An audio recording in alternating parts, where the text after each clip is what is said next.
Part 1. The Frozen Enigma.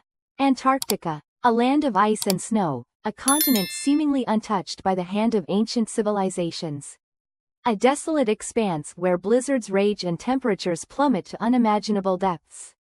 Yet, beneath this frozen facade, a whisper persists, a tantalizing possibility that challenges our understanding of history.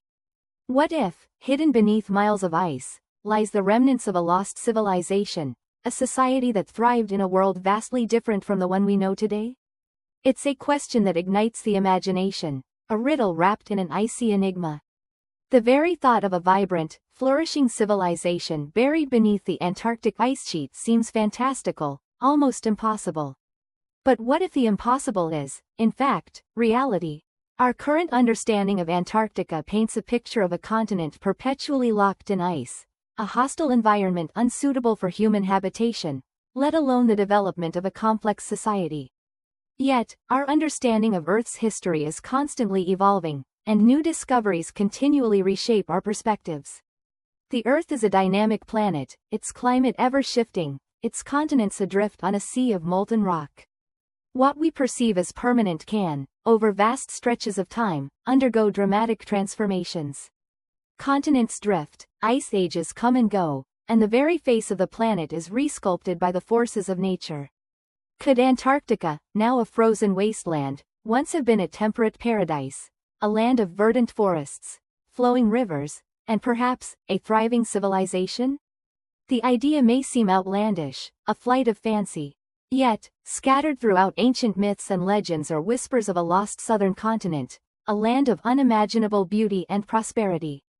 These tales, passed down through generations, speak of a time when Antarctica was not encased in ice, but rather basked in the warmth of the sun.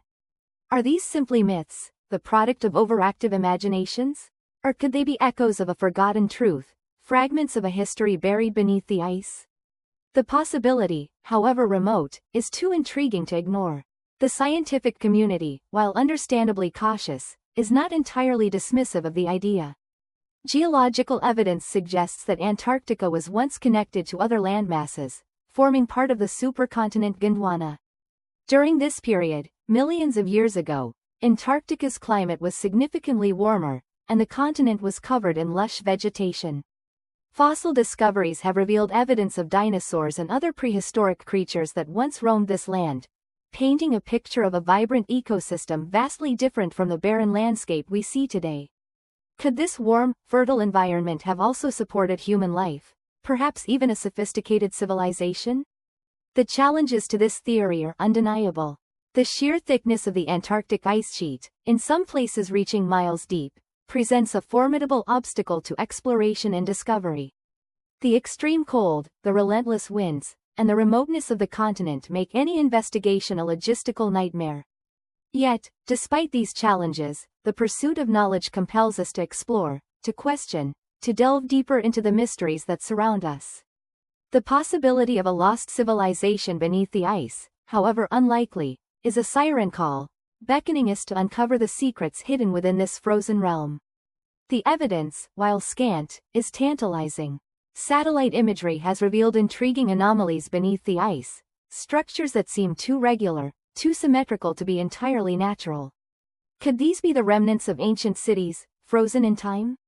Further investigation is hampered by the extreme conditions, but the very existence of these anomalies fuels the speculation. The whispers persist, growing louder with each new discovery, each new piece of the puzzle. Is it possible that we are just scratching the surface of a profound historical revelation? Could the frozen wasteland of Antarctica hold the key to unlocking a forgotten chapter in human history? The journey to uncover the truth will be arduous, a testament to human ingenuity and perseverance. The ice holds its secrets close, guarding them against the prying eyes of the outside world. But the human spirit, driven by an insatiable curiosity, will not be deterred. We will continue to probe, to explore, to push the boundaries of our understanding. The answers may lie buried deep beneath the ice, waiting to be unearthed, waiting to rewrite the history books. The frozen enigma of Antarctica beckons, and the quest for knowledge compels us to answer its call. We must strive to understand, to uncover the truth, no matter how deeply buried it may be. The possibility of a lost civilization, however remote, is a flame that burns brightly in the hearts of explorers and dreamers alike. It is a testament to the enduring power of human curiosity, the unwavering belief that even in the most desolate corners of our planet, secrets remain to be discovered. The wind, a constant, rasping whisper against our insulated suits, carried the faintest, chilling melody. It was unlike anything I'd ever heard, a mournful, ethereal wail that seemed to emanate from the ice itself. Professor Armitage, pale even beneath his beard, stopped dead, his head cocked, listening intently. "Did you hear that, Davies?" he asked, his voice strained. "Just the wind, sir," I replied, trying to sound confident, though a shiver snaked down my spine. I wasn't entirely convinced it was just the wind. The sound felt sentient. We pressed on, the snow crunching beneath our boots, the only other sound the rhythmic hiss of our oxygen tanks. The excavation site, marked by a cluster of orange tents and the groaning of machinery, felt miles away. The sun, a pale, watery disk in the perpetually twilight sky, cast long, distorted shadows that danced and shifted with our every move. The vast, white expanse pressed in, suffocating in its silence and immensity. We reached the dig site to find Dr. Chen, our lead geologist, staring down into the newly exposed chasm in the ice. The mechanical whirring of the thermal drill had ceased, replaced by an unnerving stillness. "Professor Davies," she said, her voice hushed, "you need to see this." We peered over the edge.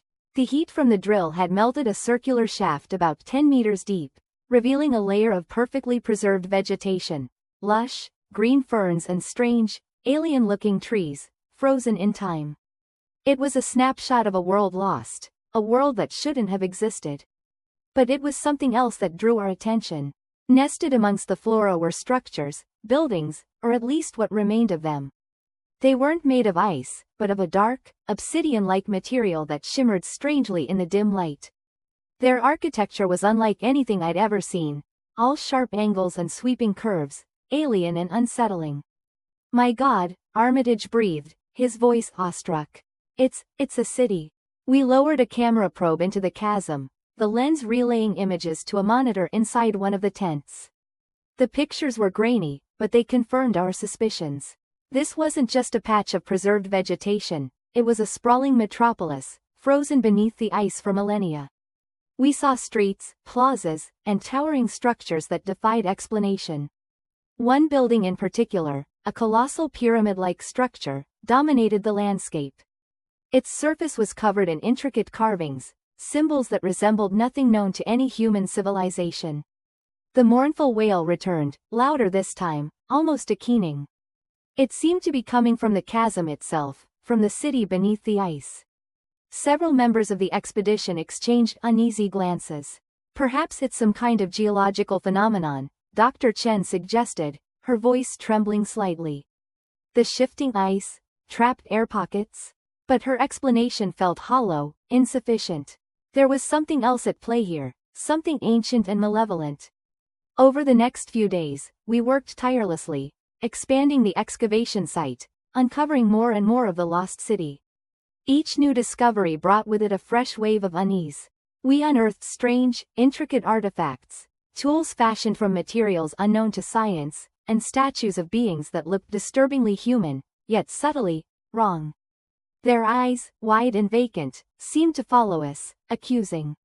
The wailing continued, growing in intensity, permeating our dreams, fraying our nerves.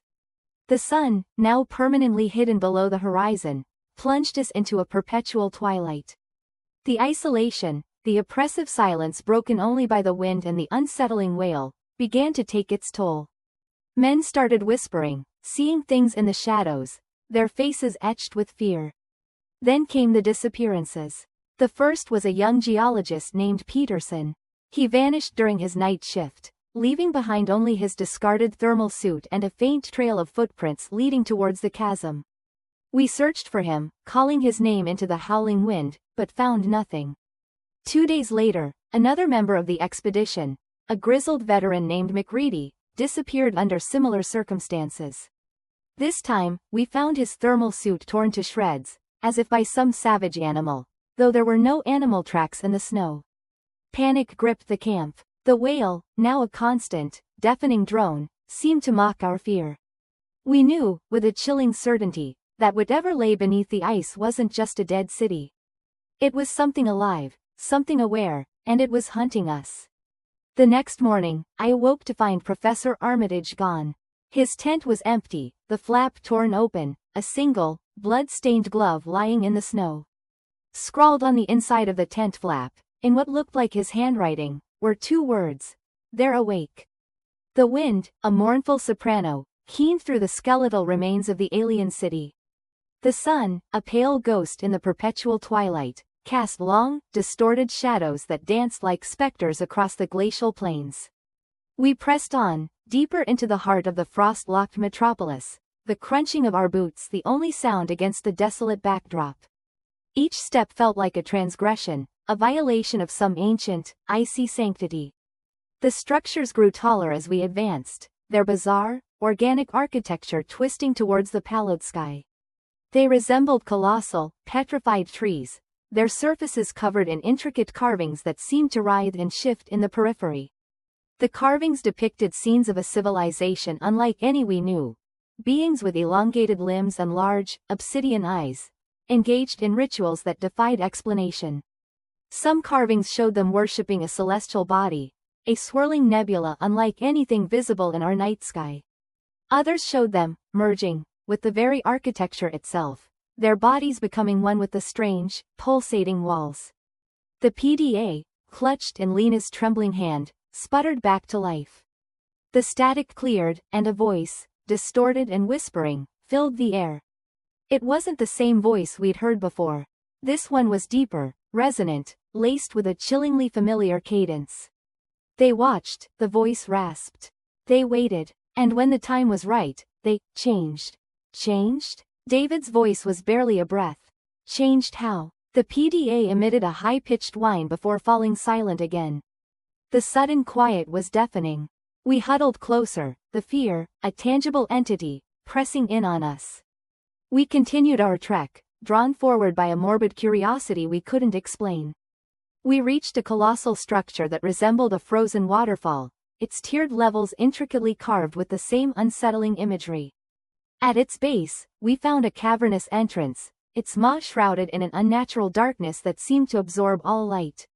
I don't like this, whispered Lena, her voice trembling. We have to see what's inside, David insisted, his voice strained with a forced bravado. He adjusted his headlamp, its beam cutting a feeble path into the inky blackness. We stepped inside, the temperature plummeting drastically. The air grew thick with a strange, metallic scent, and a low hum vibrated through the ice beneath our feet. The cavern was vast, stretching far beyond the reach of our headlamps. Massive pillars, carved with the same bioluminescent script we'd seen in the tunnel, rose from the floor and disappeared into the shadows above. As our eyes adjusted to the gloom, we began to make out shapes in the darkness. They were cocoons, hundreds of them, suspended from the ceiling like grotesque, frozen fruit. They varied in size, some no bigger than a child, others the size of small vehicles. They were translucent, and within them, we could see figures. We approached the nearest cocoon cautiously. The figure inside was humanoid, but elongated, its limbs stretched unnaturally, its head disproportionately large. Its skin was a pale, almost translucent blue, and its eyes, huge and black, stared blankly ahead. It wasn't frozen, not exactly. It seemed suspended, preserved in a state between life and death. What are they? Lena whispered, her voice barely audible. Suddenly, one of the cocoons, further back in the cavern, began to glow. The pale blue light pulsed rhythmically, growing brighter with each pulse. Then another cocoon began to glow, then another, and another, until the entire cavern was bathed in an eerie, pulsating light. The low hum intensified, resonating deep within our bones. The figures within the cocoons began to stir. We backed away slowly, our hearts pounding in our chests. The cocoon closest to us began to crack. Thin fissures spider-webbed across its surface, revealing the pale blue skin beneath. A low groan, like the grinding of tectonic plates, echoed through the cavern. Then, with a sickening crack, the cocoon split open. The creature inside unfolded itself slowly, its elongated limbs stretching, its large, black eyes blinking in the pulsating light. It didn't look at us. It looked upwards, towards the ceiling, its head tilted back as if listening to some silent command. And then, in a voice that was both alien and chillingly familiar, it spoke. "They are awakening." The other cocoons began to crack and split open, revealing more of the creatures within. They all looked upwards, their voices joining in a chorus that echoed through the cavern, growing louder, more insistent, more terrifying with each passing moment. "They are awakening." We turned and ran, scrambling back through the entrance, the chilling chorus echoing in our ears. We didn't stop running, not until we were back in the relative safety of the open ice, the desolate wind our only companion. We collapsed, gasping for breath, staring back at the cavern entrance, the pulsating light spilling out like the malevolent gaze of some ancient god. We knew then, with a chilling certainty, that we were not alone in this frozen wasteland. Something had been sleeping beneath the ice, something ancient and powerful. And now, it was awake. The wind, a ceaseless, howling beast, gnawed at the exposed metal struts of our temporary shelter. Inside, the kerosene heater sputtered, battling the encroaching cold, its orange glow painting flickering shadows on the ice walls of our excavated cave. We huddled around it, four figures consumed by the gnawing silence punctuated only by the wind and the rhythmic drip, drip, drip of melting ice. The map. It dominated our thoughts, that intricate network of lines and symbols etched onto the strangely preserved parchment. We'd spent the last few hours poring over it, tracing the routes with numb fingers, the archaic script defying translation. It depicted a city, a vast sprawling metropolis nestled within a valley, now buried beneath miles of glacial ice. A city we were now certain existed. "There's something unsettling about this place," whispered Dr. Singh, her voice barely audible above the wind. She was our linguist, a small, wiry woman with an unsettlingly calm demeanor that only amplified the unease. She pointed a trembling finger towards the map. "These symbols, they're not just geographical markers. They're warnings. Warnings." The word hung heavy in the freezing air. Warnings of what? We had already encountered enough strangeness to last a lifetime. The perfectly preserved flora, frozen mid-bloom. The grotesque, elongated shadows that seemed to stretch and contort independent of any light source. And then there were the whispers. Faint, almost imperceptible whispers that seemed to emanate from the ice itself, swirling around us, just out of reach of comprehension. "I think we should consider abandoning this," I said, my voice betraying the fear I was trying to suppress. The idea of digging deeper into the ice, unearthing whatever secrets this lost civilization held, filled me with a primal dread. Professor Davies, our lead archaeologist, scoffed.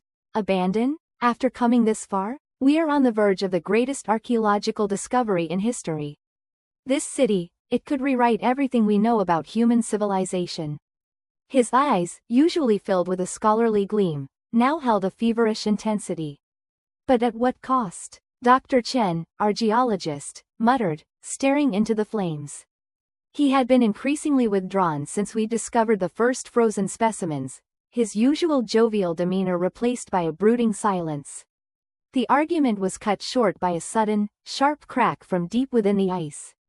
We froze, listening intently. Another crack, louder this time, followed by a low rumble that seemed to shake the very ground beneath us. Fear, cold and sharp, pierced through the exhaustion. "What was that?" Dr. Singh whispered, her eyes wide with terror. Before anyone could answer, a section of the ice wall near the entrance to our cave collapsed inwards, sending a shower of ice shards and a blast of frigid air into the shelter. We scrambled back, shielding our faces from the icy onslaught. When the dust settled, a gaping hole yawned in the wall, revealing a tunnel descending into the darkness below. The whispers, which had been faint before, now intensified, swirling around the newly opened tunnel like a malevolent wind. They seemed to be beckoning us, drawing us towards the darkness. Professor Davies, oblivious to the palpable fear gripping the rest of us, approached the opening, his eyes gleaming with an almost manic excitement. This must be it. The entrance to the city. He reached out a gloved hand towards the darkness, his touch met with a sudden, sharp shriek that echoed through the ice caverns. He recoiled, clutching his hand, his face contorted in pain. Something bit me, he gasped, pulling off his glove to reveal a deep, jagged wound on his palm. The flesh around the wound was already turning an unnatural shade of black. The whispers grew louder, coalescing into a chilling chorus that seemed to mock our fear. We stared in horror at the professor's wound, the black discoloration rapidly spreading up his arm. He stumbled back, his eyes rolling back in his head as he collapsed onto the icy floor. We were trapped in a frozen tomb with something ancient and malevolent, something that had been waiting, patiently, for millennia beneath the ice. The city, the whispers, the map, they were not a discovery waiting to be made, but a trap waiting to be sprung. And we had just walked right into it. The chilling realization dawned on us that the warnings on the map were not for the inhabitants of the lost city. They were for us. They were for anyone foolish enough to disturb their icy slumber. And now, the whispers were no longer just whispers. They were becoming words, forming a single, chilling phrase that echoed in our minds. A horrifying promise of what was to come. Awake, we hunger. The wind howled a mournful dirge, whipping snow into a frenzy around us, obscuring the already fading light. The ice groaned beneath our feet, a constant reminder of the colossal weight bearing down on the lost city below. We'd set up camp, if you could call it that, a cluster of tents huddled against a jagged ice ridge, offering meager protection against the elements. Inside my own cramped tent, the lantern cast flickering shadows that danced with the frost forming on the canvas.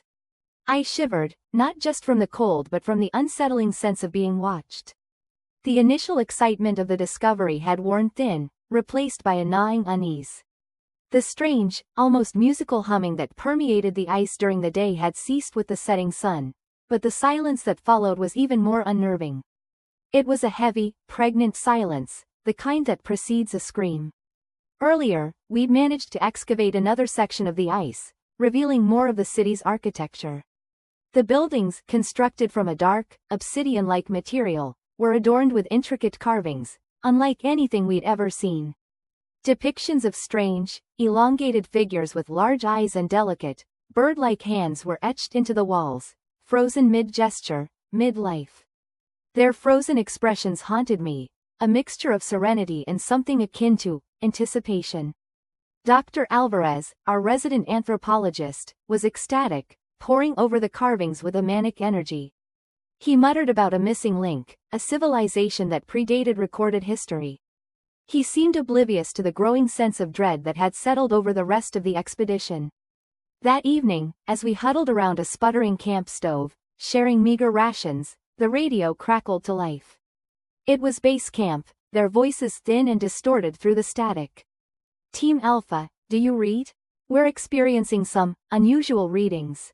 Seismic activity. And the temperature, it's dropping rapidly. A chill, colder than the Antarctic wind, ran down my spine. Seismic activity? Here? It was unheard of. Antarctica was considered geologically stable. Copy that. Base camp. We're experiencing the temperature drop as well. No signs of seismic activity here, though. I replied, trying to keep my voice steady. Understood. Stay alert. We'll keep you updated. The radio went silent, leaving us in the oppressive stillness. Later that night, I couldn't sleep. The silence was broken only by the wind and the unsettling creaks of the ice. I crawled out of my tent, the cold air biting at my exposed skin. The aurora australis danced across the sky, painting the ice in ethereal shades of green and purple. It was beautiful, yet terrifying. As I stood there, gazing at the spectacle, I heard it again. The humming. Faint at first, then growing stronger, resonating deep within the ice. It was a complex melody, both mournful and strangely alluring. It seemed to pull at me, beckoning me closer to the buried city. I found myself walking towards the excavation site, drawn by an unseen force. The humming intensified, vibrating through my bones.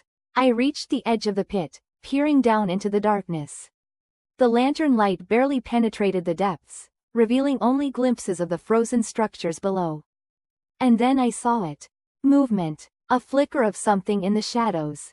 I squinted, holding my breath, convinced I was imagining things. But then it moved again, something large, shifting beneath the ice. A wave of primal fear washed over me. I stumbled back, my heart pounding in my chest. Whatever was down there was waking up. I ran back to camp, bursting into the main tent where Dr. Alvarez and a few others were still awake, huddled around a map. "There's something down there," I gasped, my voice trembling. "Something moving." Dr. Alvarez looked up, his eyes gleaming with a strange intensity. "I knew it," he whispered, a smile spreading across his face. "They're awakening." His words sent a fresh wave of terror through me. Awakening? What did he mean? Before I could question him further, the ground beneath us began to tremble. The ice groaned and cracked, the sound deafening. The tents collapsed around us, burying us in snow and ice. We scrambled out, blinded by the swirling snow, the earth shaking violently beneath our feet. Through the blizzard, I saw it. A massive fissure opened up in the ice, revealing the city below. And rising from the depths, shrouded in mist and ice, was a colossal figure, one of the elongated beings from the carvings, but impossibly large, its eyes glowing with an eerie, otherworldly light. The humming intensified, becoming a deafening roar. The ground split open beneath my feet, and I fell into the darkness. As I plunged into the icy abyss, the last thing I saw was the face of the giant, its frozen expression twisting into a chilling smile of welcome. The wind howled a mournful dirge, whipping snow devils around us as we trudged deeper into the frozen city. The unearthly green glow emanating from the fissures in the ice painted the swirling snow a sickly, ethereal hue. The structures, once grand and imposing, were now skeletal remains encased in glacial ice. Everywhere we looked, frozen figures, caught mid-stride, mid-scream, mid-life, stared back at us with glassy, unseeing eyes. The radio crackled back to life. "Team 2, report." It was Commander Davies' voice, strained and thin. "No change in radiation levels, Commander," Dr. Albright's voice replied, shaky but professional. "Still elevated, but stable. We're approaching the structure you identified on the scans, the large domed one." That dome. It had shown up on the initial satellite scans as a massive, perfectly spherical structure buried deep within the ice. Its purpose was unknown, but its very existence sent shivers down our spines. What civilization could have built such a thing in this desolate place, and why? The wind intensified, threatening to tear the parkas from our backs. Visibility dropped to near zero. We pressed on, guided only by the faint green glow and the crunching of our boots on the frozen ground. Then, through the swirling snow, a shape emerged. Immense and foreboding, the dome loomed over us, its icy surface reflecting the eerie green light. It was partially excavated, a gaping maw cut into its side by the previous expedition, a dark and inviting abyss. We approached cautiously, the radio silent. The silence was deafening, broken only by the wind and the frantic thumping of my own heart. This place felt wrong. An oppressive weight hung in the air, suffocating, claustrophobic. It was more than just the cold, it was a palpable sense of dread, of ancient, unknowable things lying dormant beneath the ice. We reached the entrance, the ragged edges of the ice shimmering with an unsettling green light. The wind died down abruptly, leaving an unnatural stillness in its wake. Inside the dome, the green glow was more intense, illuminating a vast chamber. The air was surprisingly warm, and free of the biting wind outside. Giant, intricate carvings adorned the walls, depicting scenes of a civilization unlike anything we had ever seen.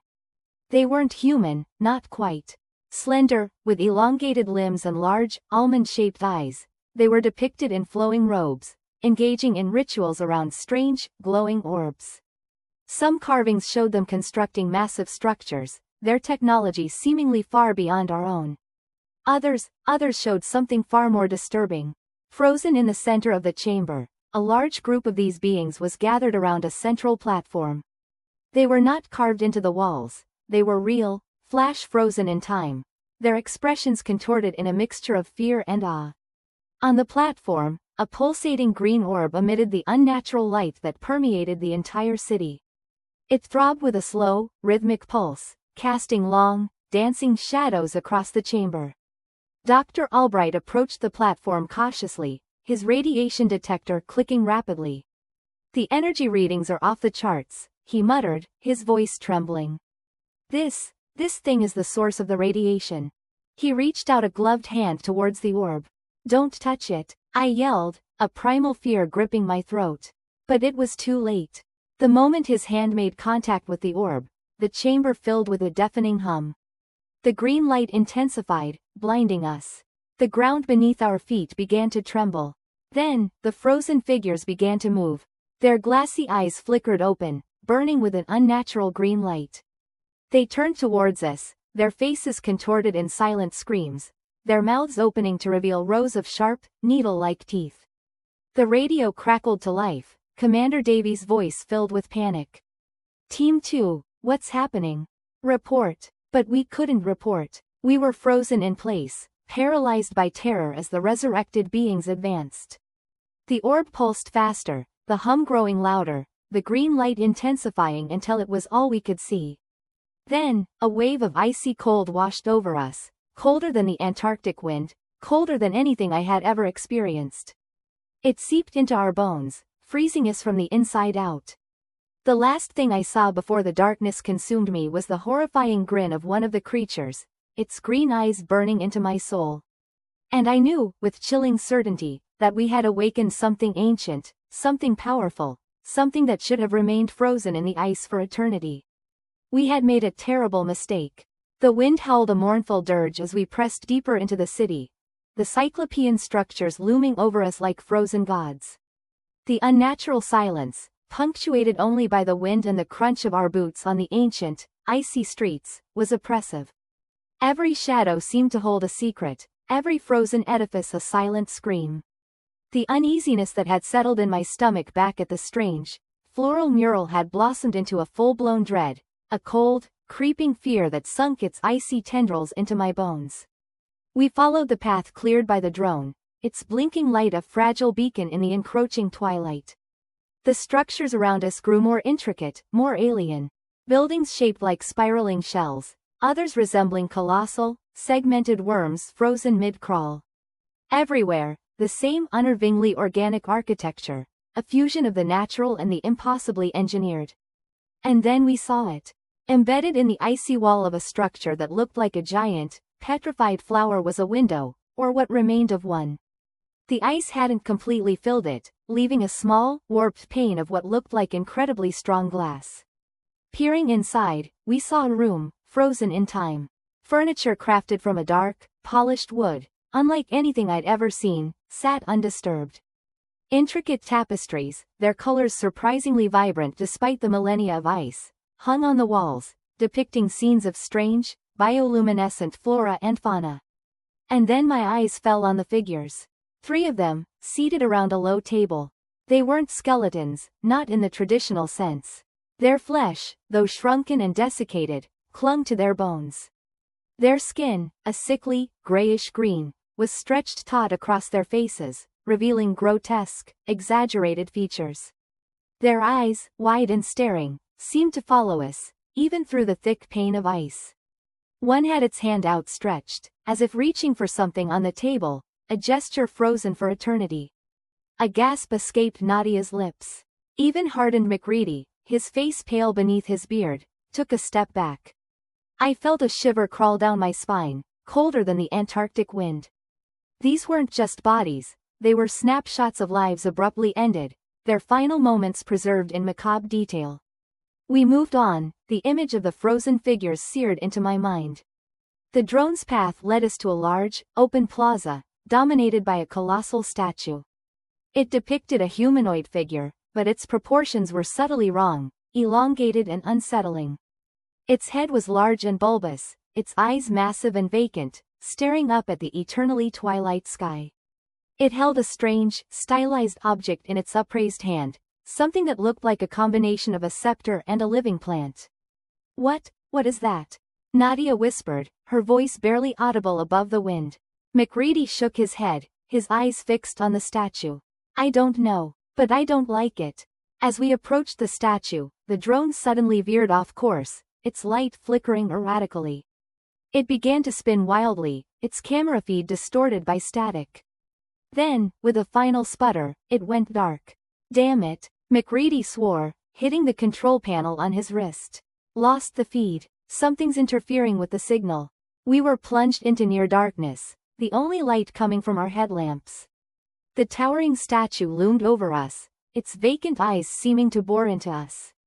The silence returned, heavier, more oppressive than before. And then we heard it. A low, guttural sound, like the grinding of enormous gears, echoed from the depths of the city.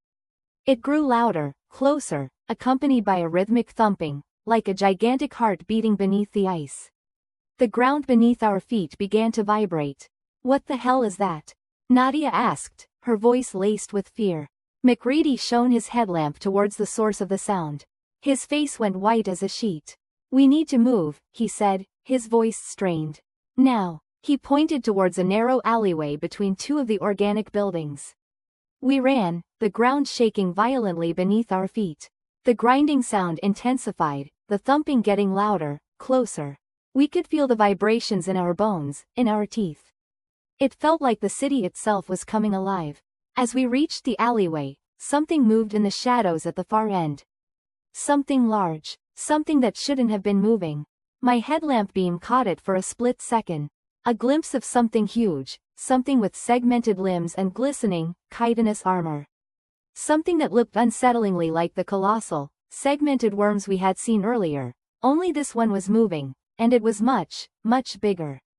A chilling shriek echoed through the city, a sound that was both alien and filled with unimaginable rage. We didn't wait to see more. We plunged into the alleyway, the terrifying sounds of the awakening city echoing behind us. We were running for our lives, but I had a terrible feeling that there was nowhere left to run. We were trapped in a city of nightmares, and the nightmares were just beginning to stir. The wind howled a mournful dirge, whipping the snow into frenzied spirals around us. We huddled closer to the flickering flames of the makeshift stove, the paltry heat doing little to chase away the gnawing chill that had seeped into our bones. The radio remained stubbornly silent, its blank face a constant reminder of our isolation. We were trapped, stranded in this frozen wasteland, haunted by the whispers of a civilization lost to time. The previous day's discovery, the frozen market, its stalls laden with petrified fruits and the skeletal remains of its vendors, had unsettled us deeply. The silent tableau, perfectly preserved by the ice, spoke of a life abruptly cut short, a thriving community flash frozen in a moment of mundane routine. The image of a child's half-eaten fruit, still clutched in a skeletal hand, continued to haunt my dreams. Dr. Sharma, usually so stoic, paced restlessly, muttering about geological anomalies and rapid freezing events. He was obsessed, convinced that understanding the sudden demise of this ancient civilization held the key to our survival. He'd begun to sketch frantic diagrams on any available surface, the walls of our ice cave, discarded ration packs, even the snow itself. His normally sharp eyes were clouded with a frantic desperation. "It's the speed," he'd muttered over and over, his voice raspy and strained. The speed of it all. Something catastrophic happened, something that defied the natural laws of freezing. That night, the silence of the ice cave was broken by a new sound. A low, guttural humming, almost imperceptible at first, but steadily growing in intensity. It vibrated through the ice, resonating in our chests, a deep, unsettling thrum that seemed to emanate from the very heart of the glacier. We exchanged uneasy glances. The humming intensified, accompanied by a subtle tremor that shook the ground beneath us. The flames in our stove danced wildly, casting grotesque shadows that flickered across the ice walls. Fear, cold and palpable, gripped us in its icy embrace. "What is that?" whispered Anya, her voice trembling. Dr. Sharma pressed his ear against the ice wall, his face a mask of concentration. "I don't know," he breathed, "but I don't like it." The humming reached a crescendo, and the tremor intensified into a violent shudder. Cracks spider-webbed across the ice walls, illuminating the cave with an eerie, otherworldly glow. We scrambled to our feet, our gear clattering around us, our hearts pounding in our chests. Then, the ice wall before us exploded inwards, showering us with shards of ice and a blast of frigid air. Standing in the newly created opening, silhouetted against the swirling snow, was a figure. It was tall and slender, almost skeletal in its thinness. Its skin was a strange, bluish-gray, stretched taut over its prominent bones. Its eyes, large and black, burned with an unnatural light. It wore garments of woven ice, shimmering and shifting in the flickering light. And in its hand, it held a long, slender staff, glowing with the same ethereal luminescence. We were frozen in place, our breaths catching in our throats, our minds struggling to comprehend what we were seeing. This wasn't a preserved corpse, a relic of the past. This was something alive. The figure took a step forward, its movements fluid and graceful, almost ethereal. The humming intensified, resonating from the staff in its hand. The air crackled with an unseen energy, and the temperature in the cave plummeted. Dr. Sharma, seemingly galvanized by the sight of the creature, stepped forward. "Incredible," he whispered, his voice a mix of awe and terror. "It's one of them, one of the ancients." He reached out a trembling hand towards the figure. "We mean you no harm," he stammered. "We just want to understand." The figure tilted its head, its black eyes fixed on Dr. Sharma. It raised its staff, the humming reaching a deafening pitch. A wave of icy energy pulsed outwards, striking Dr. Sharma full in the chest. He screamed, a high-pitched, unearthly sound that echoed through the ice cave. His body convulsed, then stiffened. His skin turned the same bluish-gray as the creature's, and his eyes glazed over, losing all trace of life. He collapsed to the ground, a frozen statue, another victim of the icy wasteland. The figure turned its gaze to the rest of us. Its black eyes burned with an unnerving intensity, and a chilling smile spread across its thin lips. The humming from the staff intensified, and the temperature continued to drop. We knew, with a certainty that chilled us to the core, that we were next. The ancients were not just frozen memories in the ice. They were still here, guardians of this frozen tomb, and we had trespassed on their domain. The last thing I remember is the chilling touch of the ice spreading across my skin, the humming resonating in my skull, and the darkness closing in. The radio crackled to life, a blessed interruption to the oppressive silence. "Base camp to Team 3, do you copy?" The voice was strained, laced with static. "Team 3, copy. We're at the designated grid coordinates," Lena replied, her breath clouding in the frigid air. "Nothing of note so far, just ice. Maintain vigilance. The tremors are intensifying. Seismic activity unlike anything we've recorded." Lena shared a worried look with Dmitri. The tremors. They'd been feeling them for the past few hours, low rumbles that seemed to emanate from the very core of the earth, shaking the ancient ice with growing ferocity. The thought of something moving beneath that frozen wasteland, something vast, was deeply unsettling. They continued their trek, the crunching of their boots the only sound against the howling wind. The landscape was desolate, an endless expanse of white broken only by the jagged peaks of buried mountains. The sun, a pale ghost in the sky, offered little warmth. They reached a small fissure in the ice, a dark crack that seemed to plunge into the planet's depths. "Anything on the scanner, Dmitri?" Lena asked, her voice barely audible above the wind. Dmitri shook his head, his face grim. "Nothing. This ice, it's interfering with the signal. It's like a cage." He knelt down, peering into the fissure. A gust of wind whistled through the crack, carrying with it a faint, almost imperceptible sound. "A whisper. Did you hear that?" he murmured, his eyes wide. Lena leaned closer, straining her ears. The wind howled again, and this time she heard it too.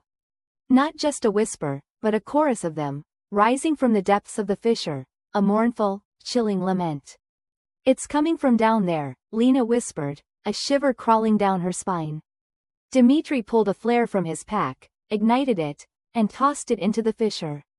The flare descended, casting an eerie red glow on the icy walls. For a fleeting moment, they saw it. Shapes. Figures. Frozen in the ice, their faces contorted in expressions of unimaginable horror. Hundreds of them, stacked one upon another, their limbs intertwined, a macabre tapestry woven into the very fabric of the ice. Then, the flare extinguished, plunging them back into darkness, leaving only the echoes of the whispers and the image seared into their minds. We need to get out of here, Lena gasped, her voice trembling. They turned to retreat, but the ground beneath them shifted, a violent tremor throwing them to the ice. The fissure widened, groaning and cracking, revealing more of the frozen horrors within. The whispers intensified, growing into a cacophony of wails that seemed to tear at their sanity. Another tremor, even stronger than the last, ripped through the ice.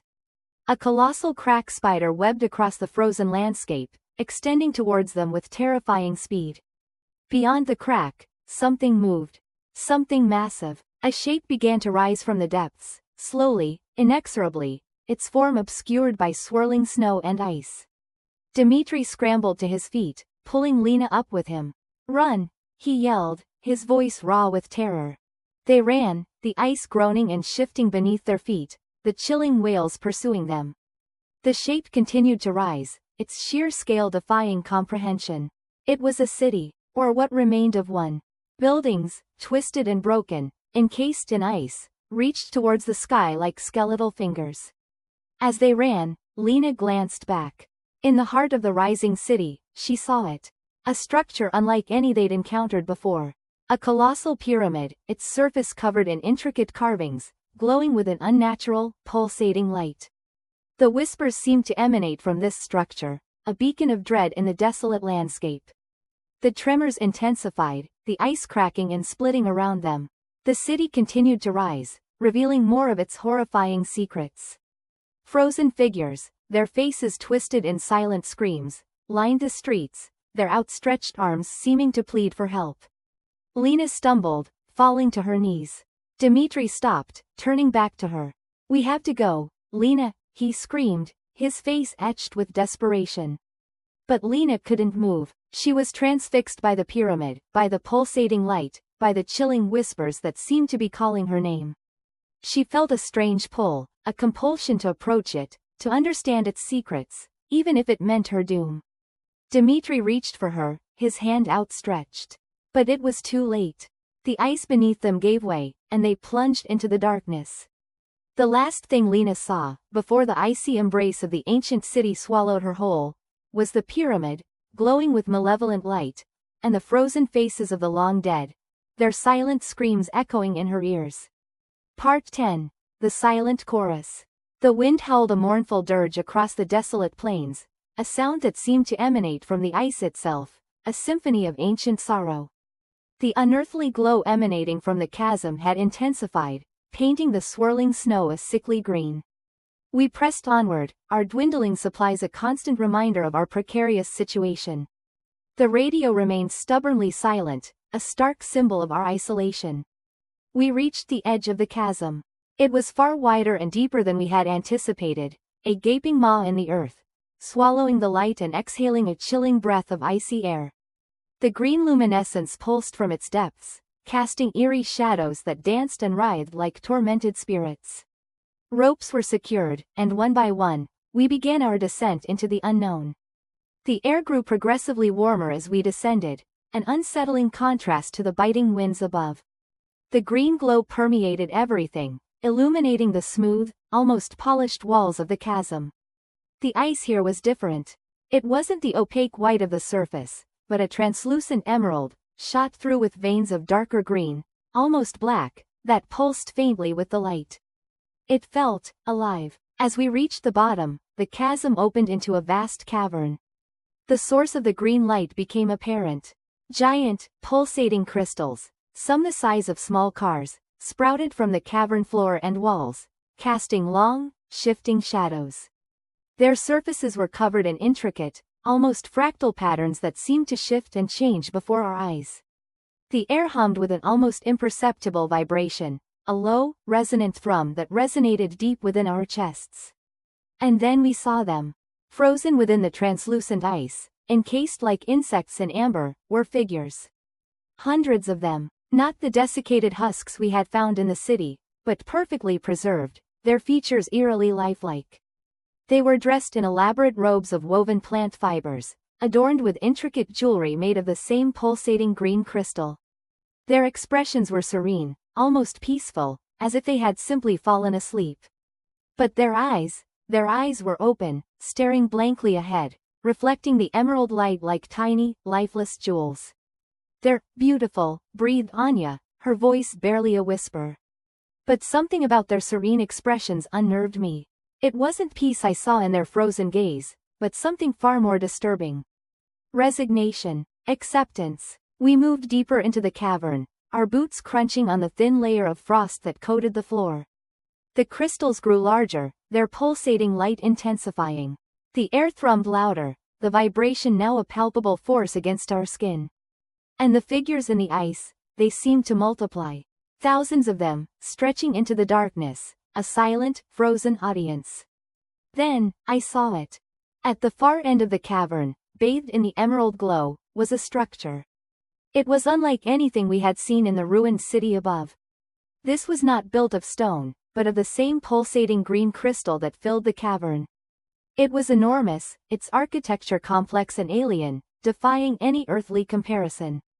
It pulsed with the same rhythmic light as the smaller crystals, a slow, rhythmic beat that seemed to synchronize with the humming in the air. And around it, frozen in the ice, the figures were clustered thickest, their faces turned towards the structure, their eyes wide and unseeing. As we approached, the humming intensified, the vibrations growing stronger. The crystal structure pulsed brighter, bathing the cavern in an almost blinding emerald light. And then, a sound. Not the howling wind, not the crunching frost under our boots, but something else. A low, resonant hum, not from the crystals, but from the figures in the ice. It was a chorus. Thousands of voices, blended into a single, unearthly tone. It resonated deep within us, vibrating through our bones, our skulls. It wasn't a song of sorrow, or of pain. It was something else. Something ancient. Something alien. David clutched his head, his face contorted in pain. "Make it stop," he cried, his voice barely audible above the humming. The humming grew louder, the vibrations more intense. The figures in the ice seemed to move. Not their bodies, but their eyes. They seemed to shift, to focus.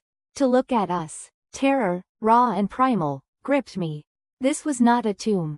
This was something else. Something far more terrifying. We were intruders, trespassers in a sacred space. And the silent chorus was rising. We had awakened something ancient. Something powerful. And it was not pleased. The ground began to tremble. The green crystals pulsed faster, their light strobing. The humming intensified into a deafening roar. And the figures in the ice, they began to glow. To be continued? Part 11. The Whispering Gallery. The faint, melodic chime echoed again, seemingly closer this time. It resonated through the ice, a discordant beauty in that frozen wasteland. We huddled closer, our breath clouding the air inside the cramped cavern. The wind howled outside, a mournful cry that seemed to mimic the strange music. Even the ever-stoic Dr. Albright looked unnerved. He traced the glyphs carved into the cavern wall with a trembling finger, his brow furrowed in concentration. "It's a form of notation," he murmured, his voice barely audible above the wind's keening. "Musical, I think. But the intervals, they're unlike anything I've ever encountered." "It's getting closer," whispered Lena, her eyes wide with fear. She clutched the thermal blanket tighter around her, her body trembling. The melodic chime intensified, accompanied now by a low, rhythmic thrumming that vibrated through the ice itself. It felt like the heartbeat of some colossal, slumbering beast. The carvings on the wall began to glow with an ethereal, internal luminescence, the glyphs pulsating in time with the eerie music. The air grew thick with an oppressive, ancient energy. "We need to move," I said, my voice strained. The sound, the light, the sheer unnaturalness of it all was gnawing at my sanity. Now, we scrambled to our feet, our packs scraping against the ice. Following the tunnel that had led us to the cavern, we moved deeper into the icy heart of the city. The tunnel narrowed, twisting and turning through the frozen ruins. The melodic chime and the thrumming followed us, growing ever stronger, echoing through the labyrinthine passages. The tunnel opened into a vast, circular chamber. The roof was lost in the gloom high above, but even the dim light from our headlamps revealed the awe-inspiring scale of the place. Rows upon rows of towering, ice-encased structures lined the chamber's perimeter. They resembled organ pipes, frozen mid-note in an eternal, silent concert. The floor was a smooth expanse of ice, reflecting the faint light in a dizzying array of shimmering facets. What is this place?" Lena whispered, her voice trembling. Dr. Albright shone his headlamp towards the center of the chamber. There, rising from the ice, was a massive, crystalline structure. It was a complex lattice of interconnected ice crystals, pulsing with the same ethereal light that had emanated from the glyphs in the cavern. The melodic chime and the rhythmic thrumming seemed to emanate from its very core. "It's an amplifier," Dr. Albright breathed, his eyes wide with a mixture of awe and terror. "The music, it's being amplified by this structure." As we approached the crystalline structure, the chime intensified, morphing into a chorus of voices. They were whispers, barely audible, yet they seemed to fill the vast chamber. They spoke in a language none of us understood, a torrent of strange, sibilant syllables. The whispers seemed to claw at our minds, pulling at our sanity. I can't take it," Mark stammered, clutching his head. His eyes were glazed over, his face pale. "We have to get out of here," I shouted over the growing cacophony of whispers. "This place, it's not right." We turned to flee, but the entrance to the tunnel had vanished. In its place was a solid wall of ice, seamlessly fused with the surrounding structure. We were trapped. Panic clawed at my throat. The whispering voices grew louder, more insistent, weaving themselves into a tapestry of madness. Images flickered in my mind's eye, vast, alien landscapes, strange, towering figures, rituals performed beneath a sky filled with swirling, otherworldly lights. The whispers seemed to be trying to tell us something, to show us something, but their message was shrouded in an alien logic that defied comprehension. Dr. Albright stumbled towards the crystalline structure, his eyes fixed on its pulsating core. He reached out a trembling hand and touched the ice. A jolt of energy surged through him, throwing him back against the icy floor. He lay there, convulsing, his body racked with spasms. The whispers intensified, coalescing into a single, piercing voice. It spoke directly to me, invading my mind, shattering my defenses. It showed me the truth of this place, the truth of the civilization that had once thrived here, the truth of its horrifying end. They hadn't been frozen by a sudden cataclysm. They had chosen this. They had embraced the ice, merged with it, transformed themselves into something else. The music, the chimes, the whispers, they weren't remnants of a lost civilization. They were a siren song, a lure, beckoning us to join them in their frozen eternity. The crystalline structure pulsed with a blinding light. The whispers reached a crescendo, drowning out all other sound. And as the light consumed us, I understood. We weren't just exploring a lost city. We were becoming a part of it. The wind howled a mournful dirge, whistling through the skeletal remains of the city we'd unearthed. The ice, once our shield, was now a cruel lens, magnifying the alien, unsettling architecture. The glyphs, etched deep into the obsidian-like structures, pulsed with a faint, internal luminescence, casting long, distorted shadows that seemed to writhe and shift with a life of their own. We had found more than just buildings. We had found them. The frozen citizens of this lost Antarctic metropolis were encased in crystalline tombs, their expressions eerily serene. Some seemed to be mid-stride, forever caught in the act of fleeing some unseen horror. Others were huddled together, as if for warmth against a cold far more profound than any earthly winter. Their eyes, wide and staring, were disturbingly lifelike, like dark jewels embedded in frosted skulls. They watched us. I swear they watched us. Dr. Albright, our paleontologist, insisted they were simply well preserved due to the rapid freezing. He spoke of flash freezing, of cellular integrity maintained by the sudden, brutal cold. But his voice lacked conviction, his gaze darting nervously from frozen face to frozen face. Even he, the man of science, could sense the unnatural stillness, the palpable aura of something wrong. We established a temporary research base within one of the larger, dome-like structures. The ice here, thicker than in the outer reaches of the city, provided a precarious shelter from the relentless wind. But the silence within the dome was oppressive, broken only by the hiss of our portable heaters and the frantic thump-thumping of my own heart. That night, the glyphs began to glow brighter. I awoke with a jolt, the air thick with an almost palpable energy. The faint luminescence had intensified into a vibrant, pulsating blue, casting the interior of the dome in an ethereal, unsettling light. The shadows danced with renewed vigor, swirling and coalescing into grotesque, fleeting shapes. A low hum resonated through the structure, a deep, guttural sound that seemed to vibrate within my very bones. It was coming from the ice, emanating from the frozen figures entombed within its crystalline embrace. "What's happening?" Dr. Chen, our linguist, whispered, her voice laced with fear. I shook my head, unable to speak. The air grew colder, the breath freezing in our mouths. The humming intensified, accompanied by a faint, rhythmic clicking, like thousands of tiny insects tapping against the ice. Then, the ice began to crack.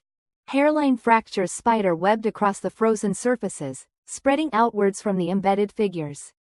The clicking grew louder, more insistent. We huddled together, our flashlights casting wild, flickering beams across the encroaching darkness. A scream ripped through the silence. It wasn't human. It was a sound that defied description, a chilling blend of anguish and something else. Something ancient, something alien. The ice shattered. One by one, the frozen figures within the dome began to stir. The cracks widened, splitting the crystalline tombs, releasing the city's long-dead inhabitants. They weren't decaying corpses. They weren't skeletons. They were preserved, perfectly preserved, as if they had only just fallen asleep. Their eyes, those unsettlingly lifelike eyes, snapped open. They were no longer the dull jewels we had seen before. They burned with a cold, blue fire, mirroring the light emanating from the glyphs. They rose, slowly, deliberately, their movements stiff and jerky. Their skin, pale and translucent, clung tightly to their bones. Their lips, drawn back in silent screams, revealed rows of sharp, needle-like teeth. They looked at us, not with recognition, not with malice, but with a cold, empty indifference. As if we were nothing more than obstacles. Panic erupted. Screams filled the dome, mingling with the inhuman cries of the awakened city. We scrambled back, desperate to escape, but there was nowhere to run. The dome was sealed, the exit blocked by a wall of slowly advancing figures. Dr. Albright, his face ashen, pointed a trembling finger at the glyphs. "The resonance, it's reactivating them. The glyphs are some kind of energy conduit." The clicking intensified, now a deafening chorus of sound. The blue light pulsated faster, brighter. The figures began to move faster, their stiff gait giving way to a chillingly fluid grace. They were coming for us. And as I stared into those burning blue eyes, I knew, with a certainty that chilled me to the bone, that we were not going to survive the night. We had awakened something ancient, something terrible. We had unleashed a horror that had been locked away for millennia. And now, it was hungry. The wind howled a mournful dirge, whistling through the skeletal remains of the alien city, a symphony of ice and despair. We huddled deeper into the excavated chamber, the flickering generator our only solace against the encroaching darkness and the biting cold that gnawed at our extremities. The glyphs, bathed in the generator's harsh light, seemed to writhe, their cryptic messages mocking our ignorance. Sarah, still pale from her encounter, clutched the strange, pulsating orb she'd found nestled within the frozen hand of the giant humanoid. It radiated a faint warmth, a disconcerting counterpoint to the frigid air. She hadn't spoken much since the discovery, her eyes fixed on the swirling nebula trapped within the orb, as if mesmerized. "We need to get out of here," Mark muttered, his voice tight with a fear that mirrored my own. The discovery of the giant, the city, and now the pulsating orb, had pushed us beyond the realm of scientific curiosity and into a chilling unknown. The feeling of being watched intensified, a prickling sensation on the back of my neck that no amount of rationalization could dispel. David, ever the pragmatist, was meticulously sketching the glyphs in his notebook, his brow furrowed in concentration. "We've barely scratched the surface," he insisted, his voice a low murmur against the wind's lament. "This could be the biggest archaeological discovery in history. We can't just leave." "Biggest and deadliest," I countered, pointing to the grotesque shadows dancing on the walls. "Something woke up down here, David. And I don't think it's happy to see us." The argument was interrupted by a low, guttural growl that resonated through the ice, a sound that seemed to claw at our sanity. It was followed by a series of rhythmic thuds, each one closer than the last, each one sending a fresh wave of icy dread washing over us. "What was that?" Sarah whispered, her voice barely audible above the pounding of her own heart. The generator sputtered, the light flickering violently, plunging us into momentary darkness. A collective gasp escaped our lips as the thuds grew louder, closer, accompanied now by a scraping sound, like metal against ice. The generator flickered back to life, revealing a horrific sight. A large crack, jagged and menacing, was spreading across the far wall of the chamber, the ice groaning under immense pressure. Beyond the crack, we could just make out a hulking silhouette, something massive and dark, moving slowly towards us. Panic erupted. Mark scrambled for his pack, fumbling with his flare gun. Sarah clutched the orb tighter, her knuckles white. David, however, remained rooted to the spot, his eyes wide with a mixture of fear and morbid fascination. It's one of them," he stammered, pointing towards the widening crack. "Another giant." The crack exploded inwards, showering us with shards of ice.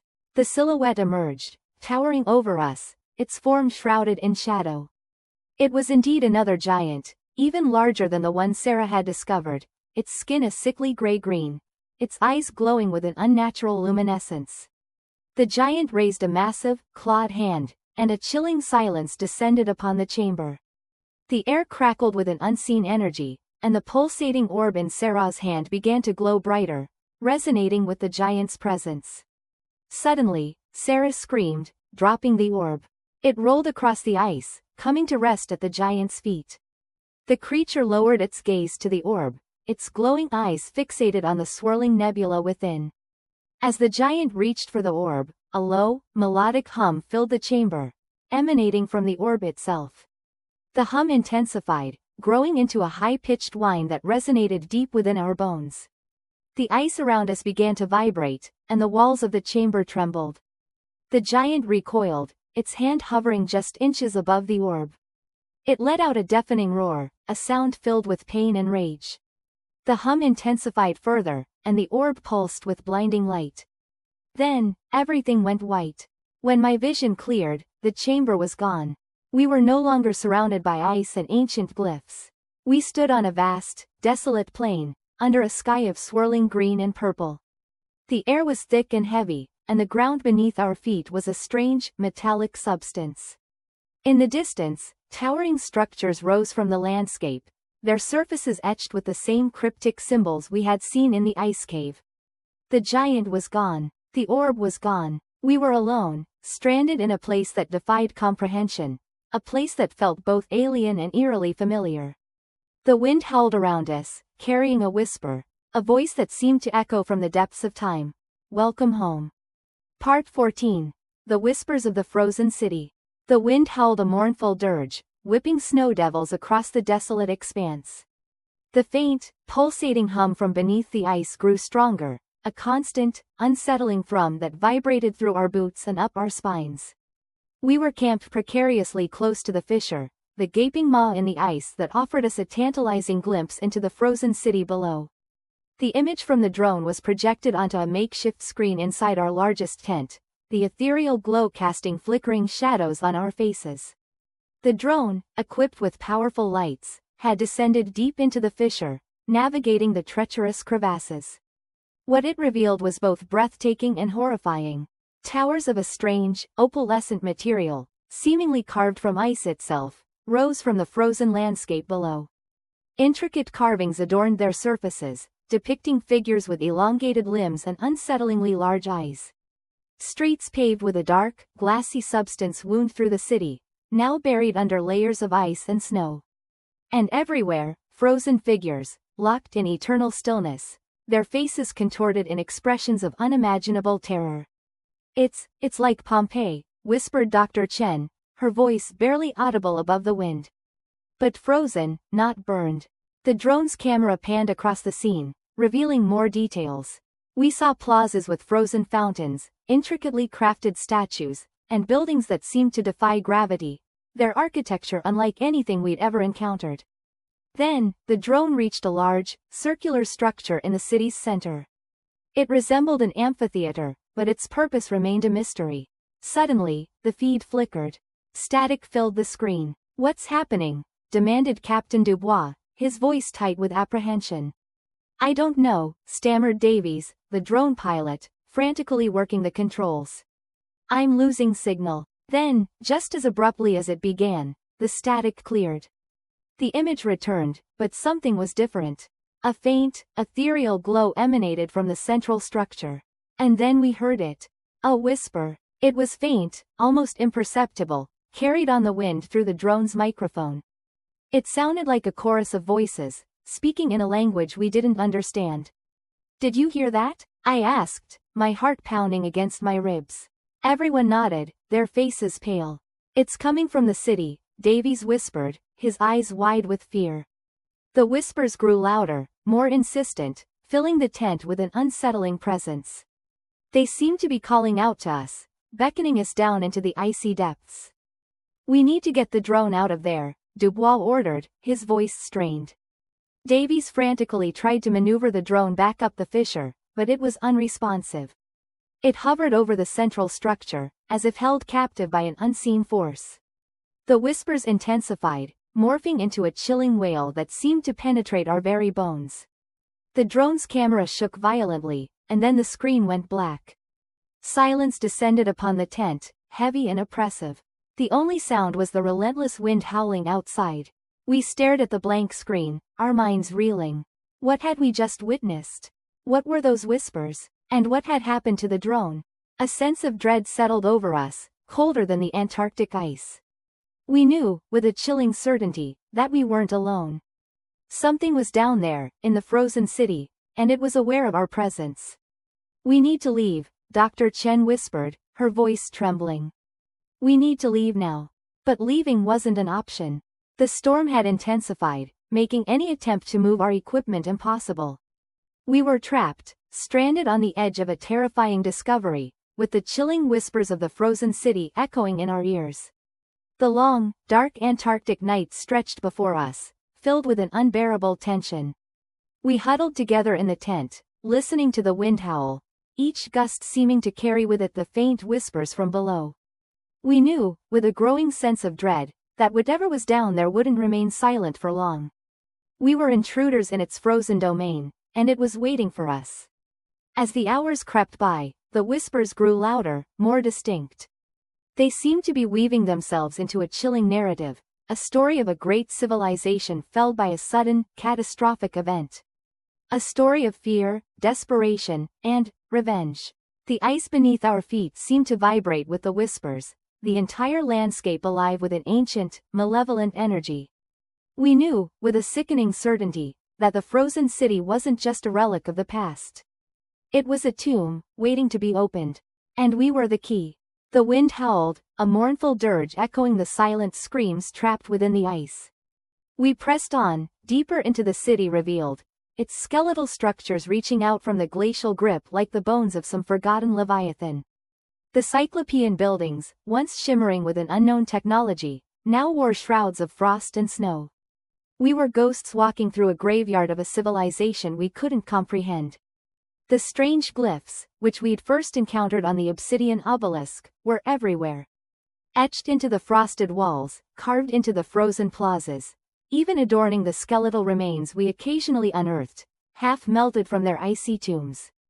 They were becoming more intricate, more disturbing. Dr. Aris, his face pale and drawn, muttered about a language of decay, a visual representation of the city's agonizing descent into frozen oblivion. We established a temporary base camp in a relatively intact structure, a massive dome that seemed to have once housed a botanical garden. The ice here was thinner, revealing the ghostly outlines of exotic flora, frozen mid-bloom. The air within the dome was noticeably warmer, almost humid. It was unsettling. The silence here was different too, heavier, pregnant with an unspoken dread. That night, the nightmares began. They weren't the usual anxieties about frostbite or crevasse falls. These were vivid, visceral intrusions, filled with images of impossible landscapes, swirling geometries, and the omnipresent glyphs. We saw the city as it might have been, vibrant, bustling, alive with a strange, luminous energy. Then, the ice. A slow, creeping death, the glyphs morphing, twisting into symbols of despair and decay. The worst part was the sound. A low, resonant hum that vibrated in our bones, a sound that seemed to emanate from the ice itself. It spoke of a vast, ancient intelligence, cold and indifferent to our plight. We woke in cold sweats, the hum still echoing in the silence, the glyphs burned into our minds. Over the next few days, the hum intensified. It permeated everything, a constant, oppressive presence. The glyphs, too, seemed to be changing, evolving. They pulsed with a faint, internal light, the ice around them subtly warping, almost breathing. One evening, as we huddled around our dwindling fuel supply, Dr. Aris made a chilling discovery. He'd been meticulously documenting the glyphs, comparing them to the initial inscription on the obelisk. He pointed to a series of symbols, his hand trembling. They're describing the freezing process, he stammered, his voice barely a whisper. Not just documenting it, but controlling it. He looked at us, his eyes wide with terror. The city, it wasn't just frozen. It was intentionally put into stasis. The implications of this were staggering, horrifying. What kind of civilization possessed the technology, the will, to freeze an entire continent? And why? The answer, or a fragment of it, came the following night. The hum reached a crescendo, shaking the very foundations of the dome. The ice outside began to crack and shift, revealing more of the city, but not the parts we expected. Emerging from the ice were structures. Not buildings, not in any conventional sense. They were organic, pulsating, formed of the same strange, luminous material we'd seen in our nightmares. They writhed and shifted, defying Euclidean geometry, the glyphs now blazing with an eerie, otherworldly light. The ice itself seemed to be receding, melting away from these things. It wasn't a natural thaw. It was being pulled, absorbed, consumed. Then, the silence broke. Not the wind, not the hum, but something else.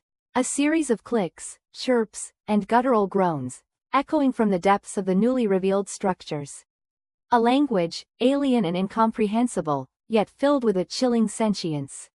One of the structures, larger than the rest, began to rotate, revealing a gaping orifice at its center. Inside, we saw movement. A shadowy form, vast and indistinct, shifting in the ethereal light. Dr. Aris, his face ashen, pointed a trembling finger towards the opening. The glyphs, the last inscription, it translates to awakening. The form within the structure stirred, and a wave of icy air washed over us, extinguishing our meager fire. We were plunged into darkness, the alien sounds closing in, the chilling realization dawning on us that we had awakened something truly ancient, something beyond our comprehension, something hungry. The last thing I remember is the hum, no longer a constant drone, but a pulsating rhythm, like a monstrous heartbeat. A heartbeat that seemed to echo the rhythm of the approaching ice, the rhythm of our impending doom. The carvings depicted more than just idyllic scenes of a thriving civilization. Interspersed with images of harvests and celebrations were disturbing glimpses of something else, monstrous, tentacled figures lurking beneath stylized waves, their eyes like glowing embers. These weren't gods worshipped, they were feared. The shift in artistic style in these depictions was stark, the lines harsher, the figures twisted in agony. We saw a city, once vibrant, crumbling under the weight of unseen forces. They knew, Lena breathed, her voice barely audible above the wind whistling through the fissure. They knew what was coming.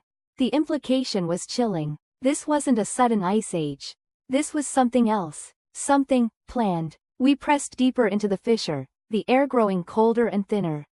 The bioluminescent moss became more prominent, casting an eerie green glow on the carvings, making the monstrous figures seem to writhe and shift. Ahead, the fissure opened into a vast cavern, and in the center of that cavern was the city.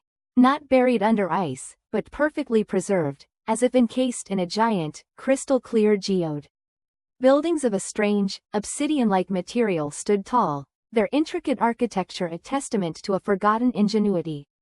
Streets, plazas, and even parks were frozen mid-life, encased in the ice. We could see figures frozen in time.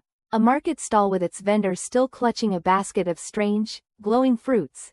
A child reaching for a toy that would forever remain just out of reach. It was a horrifyingly beautiful tableau of a civilization caught in its final moments. The silence was deafening. The only sound was the soft creak of the ancient ice surrounding us. We moved cautiously into the cavern, the ground beneath our feet a sheet of slick ice. The air was thick with a strange, sweet scent, almost floral, yet with an underlying metallic tang. It was unsettlingly familiar, like something buried deep in my subconscious. The air, it's like the pollen, Alara whispered, her voice strained. The pollen, the strange, iridescent dust that had started all this. The dust that drove men mad. I looked at the frozen figures, their faces contorted in expressions of terror, their eyes wide. Some clutched their throats, their mouths open in silent screams. The realization hit me like a physical blow. This wasn't a natural disaster. This was an extermination. They were cold, I said, my voice shaking. Whatever these creatures were, they didn't just freeze this city. They poisoned it. We moved deeper into the frozen city, the silence pressing in on us. We passed frozen gardens, their strange, bioluminescent plants still glowing softly through the ice. We saw homes, shops, temples, all frozen snapshots of a life that was no more. Then we saw it. A towering structure, different from the rest. It was pyramidal in shape, but with strange, spiraling protrusions, like the tentacles of the creatures depicted in the carvings. It was made of the same obsidian-like material, but its surface was covered in intricate carvings, not of the idyllic civilization, but of the monstrous beings. They were depicted not as a threat, but as gods, their tentacles reaching towards the sky, their glowing eyes fixed on the frozen city. At the base of the pyramid was a large, circular plaza, also frozen. And in the center of that plaza, was a well. Not a well in the traditional sense, but a gaping chasm in the ice, its depths obscured by swirling, iridescent mist. The mist pulsed with a sickening green light, matching the bioluminescence of the plants and the carvings. The same light that had shone in the eyes of the afflicted crew members. The sweet, metallic scent was overwhelming here, emanating from the well. It was the smell of the pollen. As we approached, a low, guttural sound echoed from the depths of the chasm. It was a sound that resonated deep within our bones, a sound that spoke of ancient, unimaginable power. A sound that made us want to turn and flee, to bury ourselves deep in the ice and never see the light of day again. But something kept us rooted to the spot. A morbid curiosity, a desperate need to understand. Suddenly, the mist in the well began to churn violently. The green light intensified, blinding us momentarily. And then, something began to rise from the depths. It was vast, its form shifting and undulating in the swirling mist. We could make out tentacles, thicker than any tree trunk, covered in pulsating veins of green light. We could see glimpses of its eyes, glowing with malevolent intelligence. It was the creature from the carvings, the creature that had haunted the nightmares of the afflicted crew members. The creature rose slowly, its immense form dwarfing the frozen city. As it emerged from the well, the ground trembled. The ice creaked and groaned under its immense weight. The sweet, metallic scent intensified, filling the air, choking us. We stood there, paralyzed with terror, as the creature turned its glowing eyes towards us. It had been waiting for millennia, and now, it had found a new audience for its horror. And then, it spoke. Not with a voice, but with a thought, a feeling that invaded our minds, cold and sharp as shattered ice. We are the architects. We are the sculptors. We are the end. Asterisk. The wind, a constant, gnawing presence, whipped around us, carrying whispers that seemed to emanate from the ice itself. We huddled closer to the flickering lanterns, the generator sputtering a mournful tune that underscored our isolation. Dr. Aris, her face pale and drawn, traced the lines on the ancient map with a trembling finger. The central spire, she murmured, her voice barely audible above the wind's howl. It has to be close. We had been following the cryptic markings for days, deeper and deeper into the heart of the frozen continent, drawn by the promise of answers, of understanding. The structures we unearthed, the glimpses of a civilization lost to the ice, had become increasingly unsettling. Gone were the elegant carvings and intricate murals. Now, the architecture was stark, brutal, almost organic. The last excavation site had unveiled a chamber filled with pulsating, fleshy pods, frozen mid-throb, connected by a network of veins that pulsed with a faint, sickly green light. We hadn't stayed long. The ice itself felt different here. It wasn't the cold, although the temperature had dropped significantly. It was something else, a palpable pressure, a sense of being watched, of being weighed.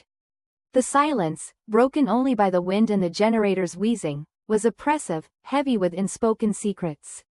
"I don't like this," muttered Ben, his breath clouding the air. He clutched his rifle tighter, his knuckles white. The shadows cast by the lanterns danced across the ice, forming grotesque shapes that shifted and writhed with every gust of wind. Suddenly, the generator sputtered and died, plunging us into darkness. A collective gasp echoed in the sudden silence. The wind seemed to hold its breath, too, leaving an unnerving void where the generator's chugging had been. "Damn it," Mark swore, fumbling for his headlamp. The beam sliced through the darkness, illuminating a small circle of the icy wasteland. One by one, our headlamps flickered on, casting overlapping cones of light that revealed the fear in each other's eyes. "What was that?" Sarah whispered, pointing towards a dark shape that seemed to coalesce in the periphery of the light. It shifted and swayed, defying the stillness of the air. "Just a trick of the light," Aris said, her voice strained. But even she sounded unconvinced. We huddled closer, the darkness pressing in, the silence amplifying every creak and groan of the ice. Then, a low, guttural growl resonated from the darkness, just beyond the reach of our lights. It was a sound that vibrated deep within our bones, a primal sound that spoke of something ancient and malevolent. Another growl, closer this time, followed by the distinct sound of something large shifting in the snow. Our lights darted around frantically, searching for the source of the sound. We saw nothing. The growls continued, circling us, taunting us, each one closer than the last. "We need to get out of here," Ben said, his voice trembling. "We can't see anything," Sarah replied, her voice tight with fear. "We'll just wander into whatever that is." Suddenly, a shape emerged from the darkness, lumbering towards us. It was huge, its form obscured by the swirling snow, but we could make out the outline of thick, powerful limbs and a massive head. Its eyes glowed with a malevolent green light, the same sickly hue we had seen pulsing in the fleshy pods. A scream tore through the silence as the creature lunged. The snow exploded around us as we scattered, our lights flashing wildly in the darkness. I stumbled and fell, the wind knocked out of me. I looked up to see the creature towering over me, its massive jaws opening, revealing rows of razor-sharp teeth. The green glow of its eyes burned into me, and I knew, with chilling certainty, that this was the end. But then, a shot rang out. The creature roared in pain, recoiling from the impact. Ben stood, his rifle smoking, a grim determination etched on his face. He fired again, and again, each shot finding its mark. The creature stumbled, its movements becoming sluggish, the green light in its eyes dimming. Finally, with a final, shuddering groan, it collapsed onto the ice, its massive form still twitching. We huddled together, our breaths ragged, our hearts pounding in our chests. The silence that descended was even more oppressive than before, heavy with the weight of what we had just witnessed. We had faced the guardians of this frozen city, and we had survived. But at what cost? And what other horrors awaited us in the heart of this icy tomb? The central spire, Aris had said. It was close. Too close. The thought sent a shiver down my spine, colder than the Antarctic wind. We had disturbed something ancient and powerful, and I feared we had only scratched the surface of the horrors that lay buried beneath the ice. The whispers in the wind seemed to grow louder, more insistent, urging us forward, deeper into the frozen heart of a civilization lost to time and ice. A civilization that, perhaps, was never meant to be found. Part 18. The Whispering City. The wind, a constant, gnawing presence, whipped around us, carrying whispers that seemed to emanate from the ice itself. The cyclopean structures loomed closer, their frozen facades reflecting the weak, ethereal sunlight in 1,000 fractured prisms. Dr. Alvarez, his face gaunt and shadowed, pointed a trembling finger towards a colossal archway, partially obscured by a curtain of frozen waterfall. "The entrance," he croaked, his voice raspy. "To the city." The silence that followed was thick with anticipation and dread.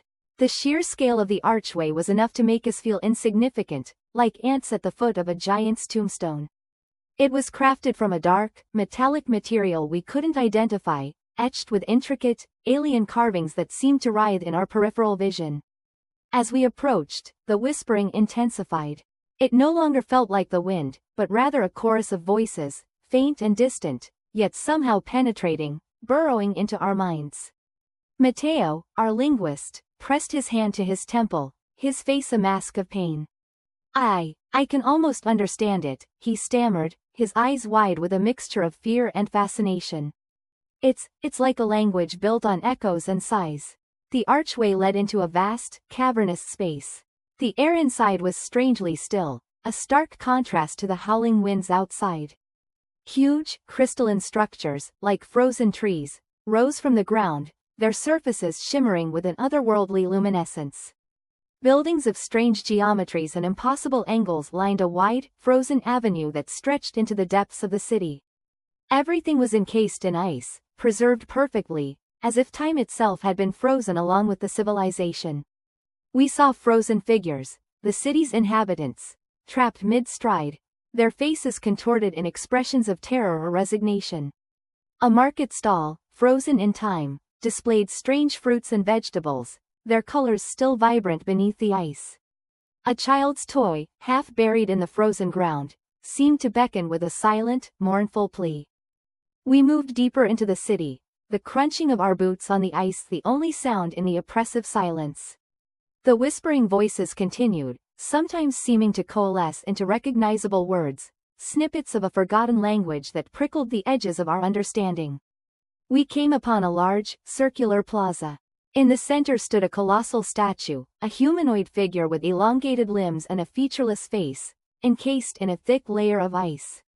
Around the statue, frozen bodies lay prostrate, as if in worship or supplication.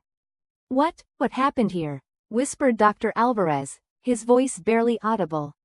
Mateo, still clutching his head, mumbled, I think I'm starting to understand. They weren't frozen by a sudden ice age. It was intentional." He looked up, his eyes wide with horror. "They froze themselves." The thought hung in the air, heavy and chilling. Why would an entire civilization choose to encase themselves in ice? What kind of horror had they been trying to escape? As we continued our exploration, we found more evidence to support Mateo's theory. Intricate machinery, frozen mid-operation, seemed designed to regulate and maintain the icy environment. Walls were inscribed with complex symbols that, upon closer examination, appeared to be instructions, warnings, and prayers. The whispers grew louder, more insistent. We could now distinguish distinct words, phrases that spoke of a looming darkness, a cosmic horror that had driven this civilization to their desperate act of self-preservation.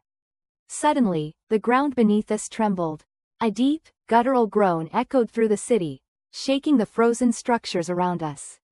Cracks appeared in the ice covering the streets and buildings, spreading like a spiderweb across the frozen landscape. "We need to get out of here," I shouted, my voice laced with panic. As we turned to flee, we saw it. At the end of the long, frozen avenue, the ice was melting, revealing a vast, swirling darkness beneath. It pulsed and writhed, like a living entity, and from it emanated a chilling, otherworldly presence. The whispers reached a crescendo, a cacophony of voices screaming in unison, a chorus of terror that echoed through the ages. We understood then. They hadn't frozen themselves to escape the darkness. They had frozen themselves to contain it. And now, the ice was breaking. The darkness was rising. The ice groaned, a long, drawn-out sigh that echoed through the cavernous space beneath the glacier. A sigh that sounded eerily satisfied. We huddled together, the paltry warmth of our bodies a meager defense against the encroaching chill. The light from Alara's headlamp danced across the frost-rimmed walls, revealing more of the grotesque frescoes depicting the civilization's descent into something. Something beyond madness. These new images were different, more visceral. They depicted not just transformation, but consumption. Beings, once vaguely humanoid, were now monstrous, their mouths agape in silent screams as tendrils, the same that had ensnared the frozen figures in the city, erupted from their chests, entwining with others in a grotesque parody of connection. They ate each other, Anya whispered, her voice barely audible. Her hand trembled as she pointed to a fresco where a tendril, tipped with a barbed, needle-like appendage, pierced the chest of another figure. I didn't want to believe it. I couldn't believe it, but the evidence was etched into the ice, inescapable and horrifying. This wasn't a civilization frozen in time, it was a civilization consumed by something far more sinister. Something that had twisted their bodies, their minds, their very being. The tendrils, Alara murmured, her face pale and drawn. They're not just decoration. They're part of them. As if to confirm her words, a faint, pulsing light emanated from the depths of the cavern. It wasn't a natural light. It was a sickly, ethereal green, growing stronger with each passing moment. The pulsing seemed to synchronize with a low, rhythmic hum that resonated through the ice, vibrating in our bones. We need to leave, I said, my voice tight with a fear I couldn't suppress.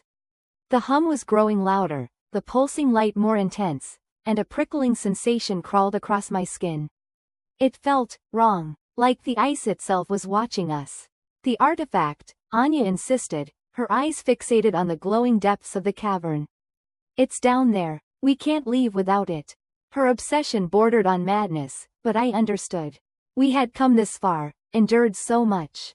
To leave now, empty-handed, felt like a betrayal of everything we had lost. Alara, her face etched with a grim determination, nodded. She's right. We need answers. We need to understand what happened here.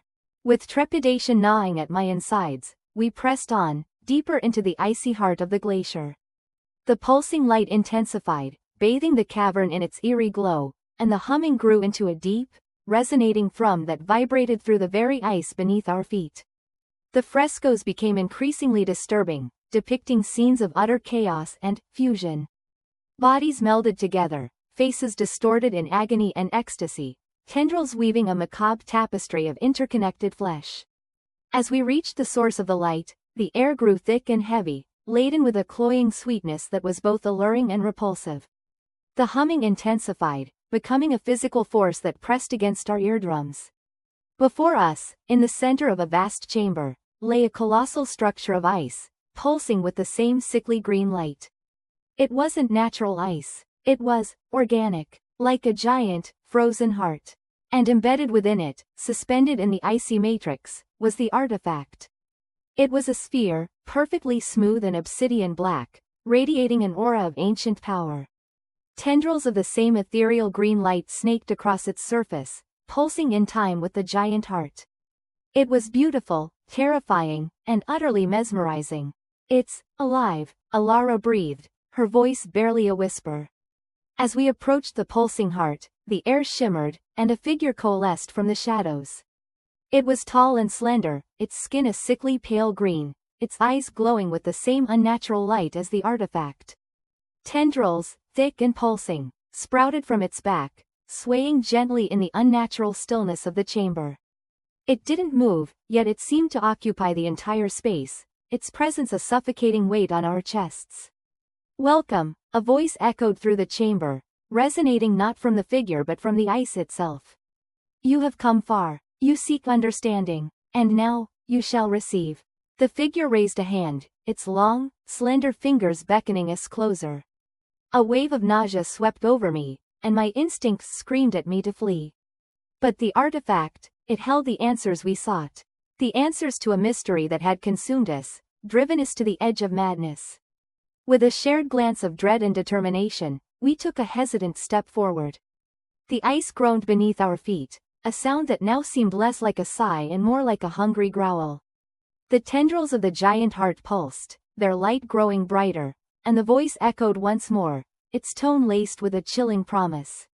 Embrace the truth, become one with us. The wind, a constant, gnawing presence, whipped around us, carrying with it the ghostly whispers of a forgotten language.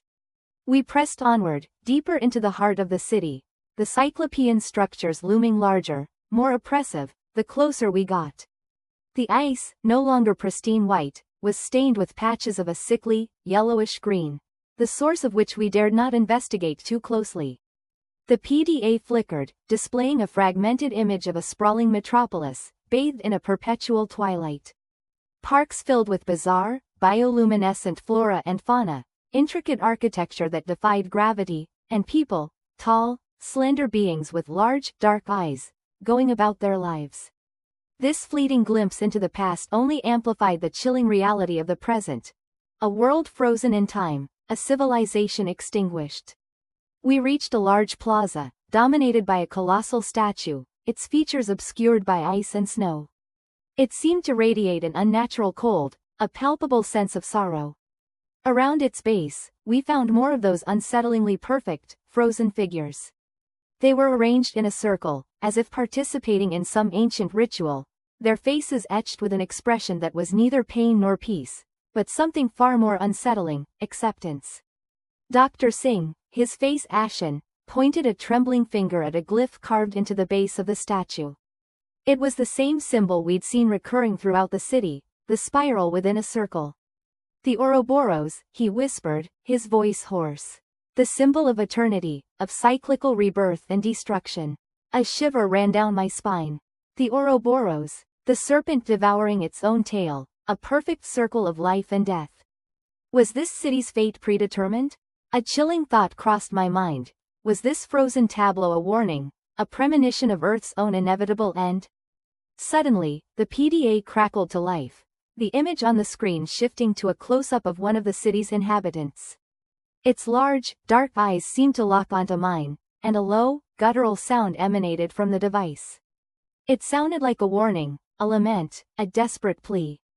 Then, just as abruptly, the image vanished, leaving behind only static. "Did you hear that?" I asked, my voice barely a whisper. The others nodded, their faces pale. Even the stoic Sergeant Miller looked shaken. Something was shifting, changing within the frozen city. The air grew heavier, the silence more profound. We pressed onward, driven by a morbid curiosity, a desperate need to understand. We entered a vast, cavernous building, the ice within thinner here, revealing intricate murals on the walls. They depicted scenes of daily life, of scientific advancements, of artistic expression. This civilization, despite its alien appearance, was not so different from our own. They had loved, they had laughed, they had created. And then, they had been frozen. Deeper within the building, we found a chamber filled with rows upon rows of crystalline pods. Inside each pod lay a figure, perfectly preserved, their eyes closed as if in peaceful slumber. These weren't frozen like the others outside. These seemed dormant. Dr. Singh approached one of the pods, his breath fogging the icy surface. He reached out a gloved hand and gently touched the crystalline surface. A low hum resonated from the pod, and the figure within stirred. Its eyes, large and dark, flickered open. A collective gasp escaped our lips. The being within the pod was alive. Its eyes, filled with an ancient sorrow, met Dr. Singh's. A silent communication seemed to pass between them, a transfer of knowledge, of understanding. Dr. Singh stumbled back, his face ashen, his eyes wide with horror. They didn't freeze, he stammered, his voice barely audible. They chose this. Chose what? Sergeant Miller asked, his hand instinctively reaching for his weapon. Dr. Singh shook his head, his eyes filled with a dawning realization. They chose hibernation. They knew what was coming. They knew they couldn't stop it. So they waited. Waited for what? I asked, my heart pounding in my chest. Dr. Singh looked at me, his eyes filled with a chilling certainty. They waited for it to thaw, he whispered. They waited for us. The ground beneath our feet began to tremble. The ice above us groaned and creaked. The frozen city was awakening. And the beings within, the silent sleepers, were rising from their long slumber. The PDA, clutched in my hand, emitted a piercing shriek, the screen displaying a single, terrifying image. The Ouroboros, now pulsing with a sickly green light. The cycle was complete. The serpent had devoured its tail. And now, it was ready to feast anew. The last thing I saw before the ice gave way was the figure in the pod, its dark eyes fixed on me, a chilling smile spreading across its face. Part 21. The Silent Chorus. The chilling wind, a constant, rasping whisper against our parkas, seemed to carry with it the echoes of forgotten screams. The Cyclopean city, half exhumed from the glacial tomb, loomed over us, a testament to a history we couldn't comprehend. We had ventured deeper than any expedition before, driven by a morbid curiosity that now felt like a noose tightening around our necks. The structure we'd found, different from the others, pulsed with a faint, rhythmic thrum. It wasn't mechanical, it felt organic. The walls were smooth, almost fleshy, and veins of bioluminescent blue pulsed beneath the icy surface. It resembled a colossal heart, still faintly beating. Inside, a vast chamber opened up, the air thick with a strange, sweet, almost intoxicating scent. Crystalline formations hung from the ceiling, refracting the eerie blue light in kaleidoscopic patterns. And in the center, a platform of polished black stone held the source of the rhythmic pulse. It was a circle of figures, hundreds of them, frozen in a macabre tableau. They weren't human, not exactly. Taller, more slender, with elongated limbs and heads, their skin a pearlescent gray. They were interconnected, hand in hand, forming a closed circle around the platform. Their eyes, wide and black, seemed to stare right through us, even through the millennia of ice. "They're singing," whispered Dr. Alvarez, her voice barely audible above the wind whistling through the breached structure. We listened intently, straining to hear over the wind. At first, there was nothing but the howling emptiness of Antarctica. Then, gradually, a sound began to emerge. It wasn't audible in the traditional sense. It was a vibration, a low hum that resonated deep within our bones. It grew in intensity, a chorus of voices rising from the silent figures, weaving an intricate melody of sorrow and something else. Something ancient and incomprehensible. It was hypnotic, alluring. I felt myself swaying, drawn to the circle, a strange compulsion building within me to join their silent song. "We need to get out of here," I said, my voice strained. The others nodded dumbly, their faces pale and drawn. The melody was getting louder, resonating within the very structure itself, the pulsing blue light intensifying, casting long, dancing shadows. As we turned to leave, we saw it. A single figure, separated from the circle, stood near the entrance. It was the same species as the others, but its posture was different. Its head was bowed, its arms outstretched, as if in supplication. And unlike the others, its eyes were open, not frozen in a vacant stare, but focused, intelligent, filled with an unnerving awareness. It was looking directly at us. The figure began to move, slowly at first, then with increasing speed, its limbs jerky and unnatural. It glided towards us, its feet not seeming to touch the ground. The silent chorus intensified, rising to a crescendo, a wave of sound that vibrated through the air, through the ice, through our very beings. Panic clawed at my throat. We stumbled backwards, our boots crunching on the icy floor. The figure continued its relentless advance, its eyes burning into us with an intensity that made my skin crawl. Dr. Chen screamed, a high-pitched, desperate sound that was immediately swallowed by the rising chorus. She tripped and fell, scrambling backwards on the ice. The figure stopped before her, looming over her small frame. It reached out a long, slender hand, its fingers tipped with sharp, crystalline claws. Chen whimpered, her eyes wide with terror. The figure's hand hovered over her face, then gently, almost caressingly, touched her cheek. A wave of energy pulsed outwards, radiating from the point of contact. Chen's screams abruptly ceased. Her body went rigid, her eyes rolling back in her head. The pulsing blue light from the walls reflected in her now glazed, unseeing stare. The figure straightened, turning to face the rest of us. The silent chorus reached its peak, a deafening roar inside our skulls. The figure's mouth opened, and for the first time, we heard a sound that wasn't part of the chorus. It was a whisper, thin and reedy, yet filled with an ancient power that resonated deep within our souls.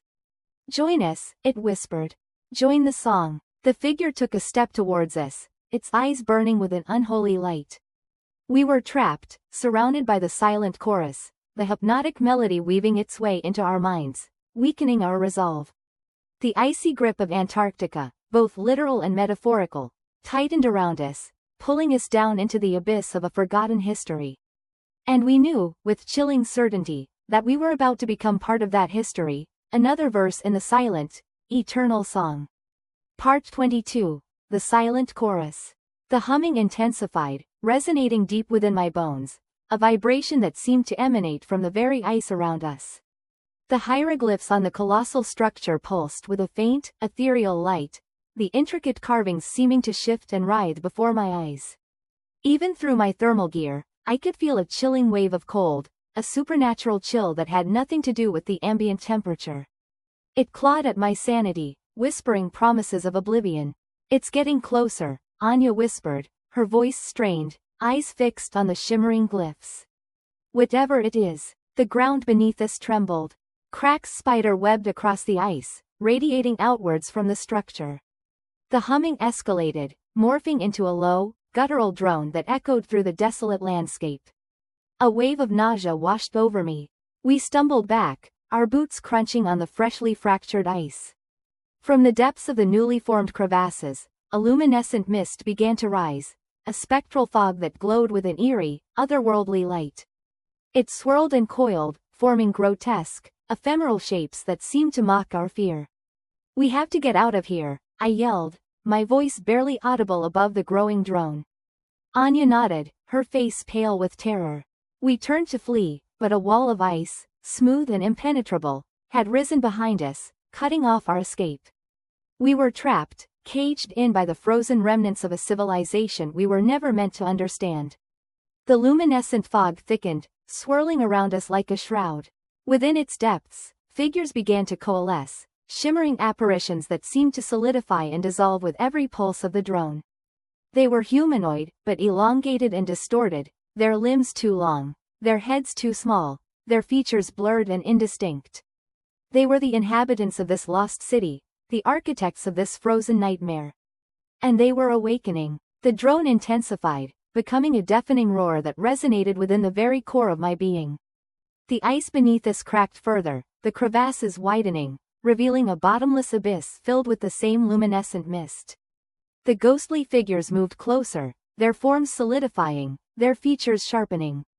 Empty, black eyes stared into our souls. They raised their arms, their long, skeletal fingers reaching towards us. A silent chorus of whispers emanated from their spectral forms, a cacophony of unintelligible sounds that burrowed into my mind, tearing at the edges of my sanity. I squeezed my eyes shut, bracing myself for the inevitable. I could feel their icy touch, their ethereal presence pressing against me, suffocating me. The whispers intensified, becoming a single, piercing scream that echoed through the frozen wasteland. Then, silence. I opened my eyes, hesitantly. The drone had ceased. The luminescent fog had dissipated, leaving behind a chilling stillness. The ghostly figures were gone. But the ice around us was different. It pulsed with a faint, internal light, the hieroglyphs glowing with an unnerving intensity. And within the ice, I could see them. Frozen. The ghostly figures, the inhabitants of this lost city, were entombed within the ice, their spectral forms solidified, their silent screams frozen in time. They were a macabre tableau, a chilling reminder of the civilization that once thrived beneath the ice, a civilization that met a horrifying, inexplicable end. Anya stood beside me, her eyes wide with terror, her breath coming in ragged gasps. The wall of ice behind us had vanished as inexplicably as it had appeared. We were free to leave. But the image of those frozen figures, their silent screams echoing in the silence of the Antarctic wasteland, was etched into my mind. I knew I would never truly escape the horrors we had witnessed. We turned and began to walk, our footsteps crunching on the ice, the silence broken only by the howling wind. As we moved further away from the colossal structure, I couldn't shake the feeling that we were being watched. That the silent chorus of the frozen city was still whispering, waiting, biding its time. And I knew, with a chilling certainty, that the ice held more secrets than we could ever comprehend. Secrets that were best left undisturbed, frozen in the heart of the Antarctic wilderness. The humming, though faint, had begun again. The wind howled a mournful dirge through the skeletal remains of the city, a symphony of ice and despair. The cyclopean structure we dubbed the observatory loomed before us, its obsidian surface reflecting the ethereal glow of the aurora australis like a frozen, malevolent eye. We were close, terrifyingly close, to the heart of this frozen nightmare. The whispers had intensified, no longer just in our minds, but a tangible presence, a chorus of chillingly familiar voices murmuring from within the ice itself. The entrance to the observatory was a gaping maw of darkness, an invitation to oblivion. We hesitated, our breath fogging in the frigid air, the thermal suits our only defense against the biting cold and the unseen horrors lurking within. Anya, usually the bravest among us, clutched the ancient amulet, the key to this frozen hell, her knuckles white. The pulsating glyphs on its surface seemed to throb in time with the whispers, casting an eerie, flickering light. "I don't like this," David muttered, his voice tight with apprehension. He adjusted the headlamp strapped to his helmet, its beam swallowed by the impenetrable darkness of the entrance. "It feels wrong, like we're walking into a trap." We were. We all felt it. But the answers we sought, the truth about this lost civilization and its connection to our own, lay within. We had come too far to turn back. With a shared look of grim determination, we stepped into the observatory. The air inside was still and heavy, pregnant with an ancient, unsettling silence. The temperature dropped precipitously, our breath freezing into shimmering crystals that danced in the air before dissipating. The obsidian walls were covered in intricate carvings, a language of swirling symbols and unsettling depictions of beings that defied description. They resembled humans, but elongated, with large, almond-shaped eyes and impossibly thin limbs. Their expressions were frozen in masks of serene malice, their gazes seeming to follow us as we moved deeper into the structure. We followed a spiraling corridor that descended into the depths of the observatory. The whispers grew louder, coalescing into discernible words, fragments of a language both alien and disturbingly familiar. They spoke of stars and rituals, of a coming convergence, and of a power that slumbered beneath the ice. A power we had unwittingly awakened. The corridor opened into a vast chamber, the heart of the observatory. A massive crystalline structure dominated the space, its facets shimmering with trapped starlight. It pulsed with a rhythmic light, casting shifting shadows across the chamber walls, revealing more of the unsettling carvings. Surrounding the crystalline structure were dozens of frozen figures, encased in ice, their faces contorted in expressions of terror and ecstasy. They were not the elongated beings depicted on the walls. These were human, or at least, they had been. Their attire, though tattered and frozen, resembled the clothing of our own time. They're like us," whispered Anya, her voice trembling. "What happened here?" The whispers intensified, swirling around us like a vortex of icy air.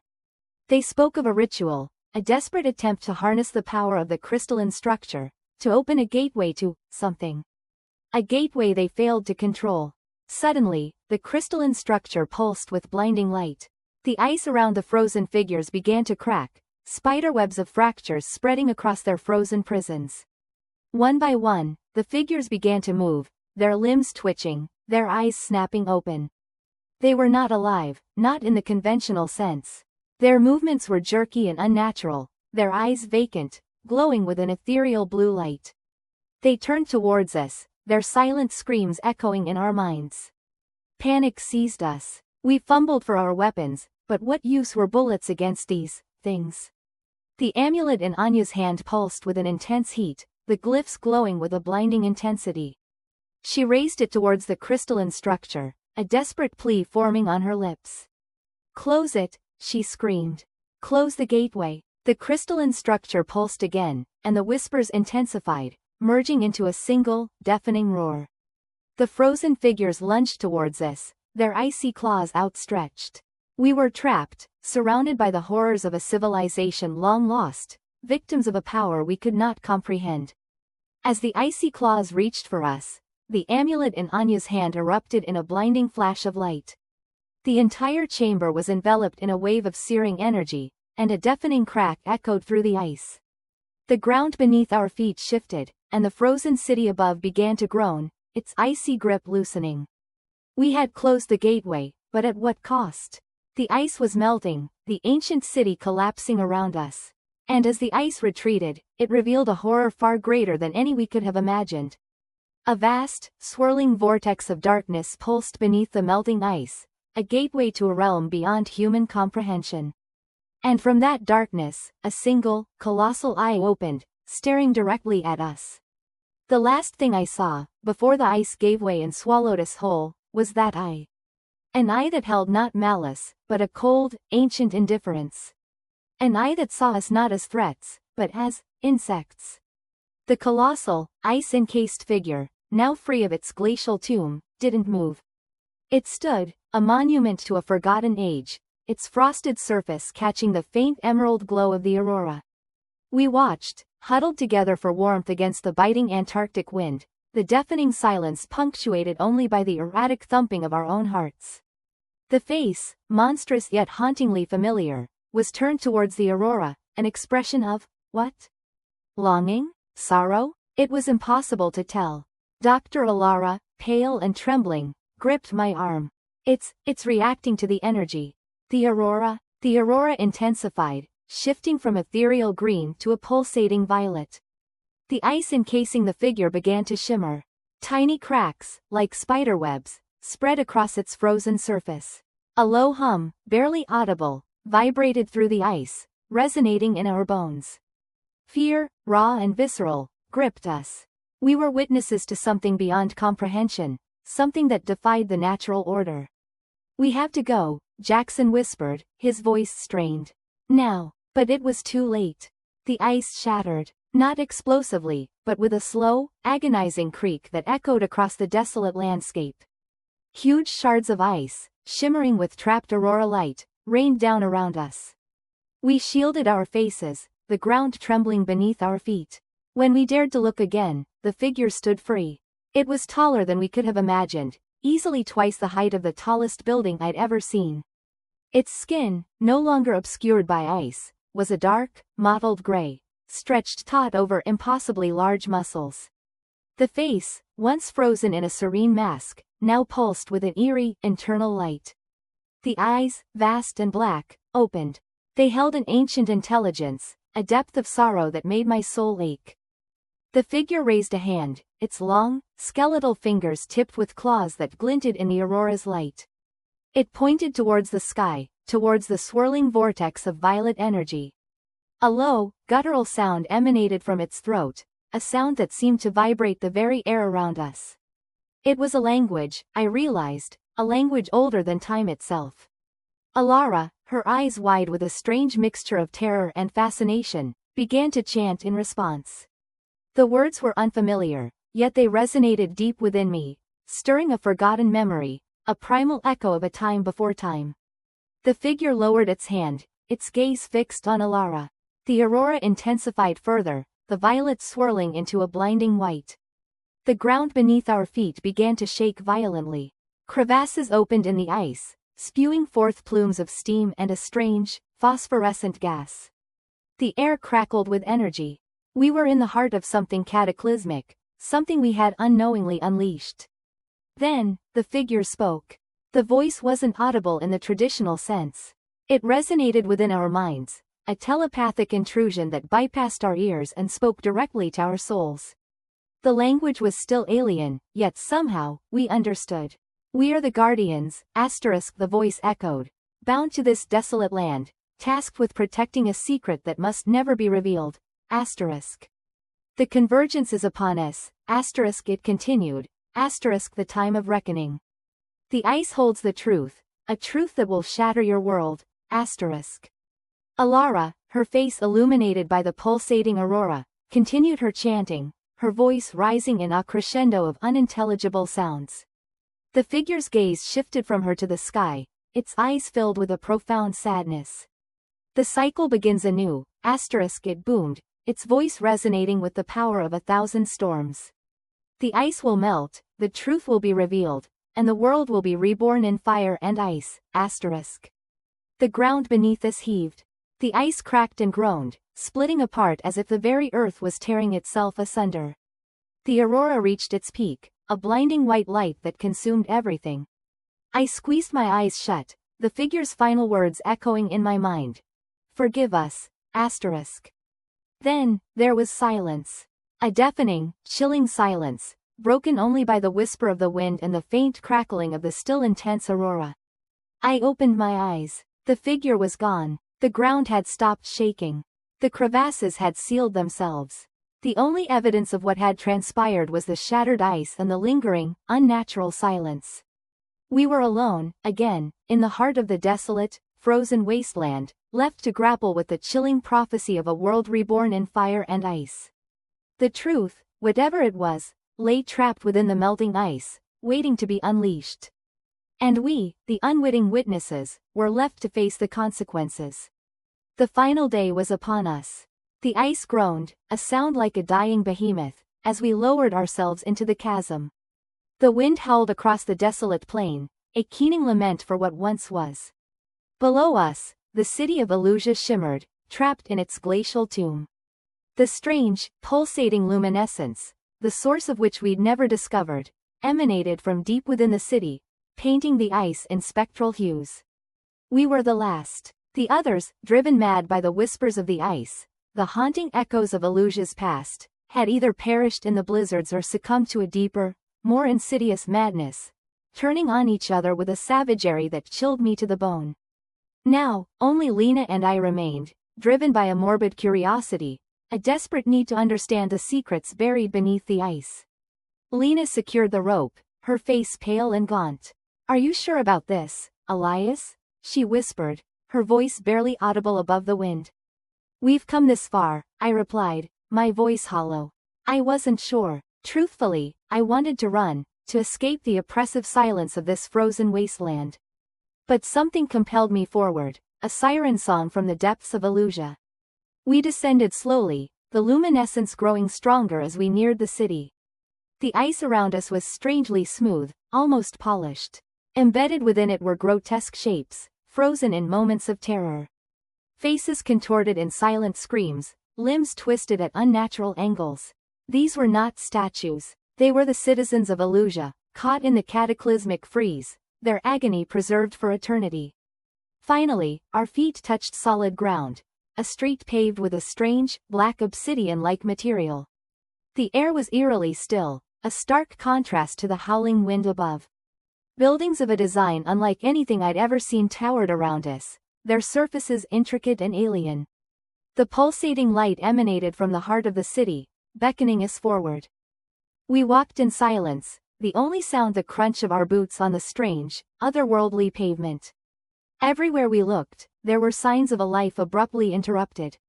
Tables laden with half-eaten meals, tools discarded mid-task, children's toys scattered across the ground. It was as though the city had been frozen in a single, terrifying instant. Lena stopped before a building that seemed to be some sort of temple. Its entrance was flanked by two towering statues, humanoid figures with elongated limbs and large, almond-shaped eyes. Their faces, though frozen in expressions of serene contemplation, held a disquietingly alien quality. "What do you think they worshipped?" Lena whispered, her voice tinged with awe. I shook my head. I had no answers. I only knew that the closer we got to the source of the light, the more uneasy I felt.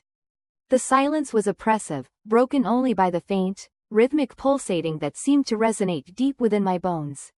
We entered the temple. The interior was vast and cavernous, illuminated by the same eerie luminescence that bathed the city.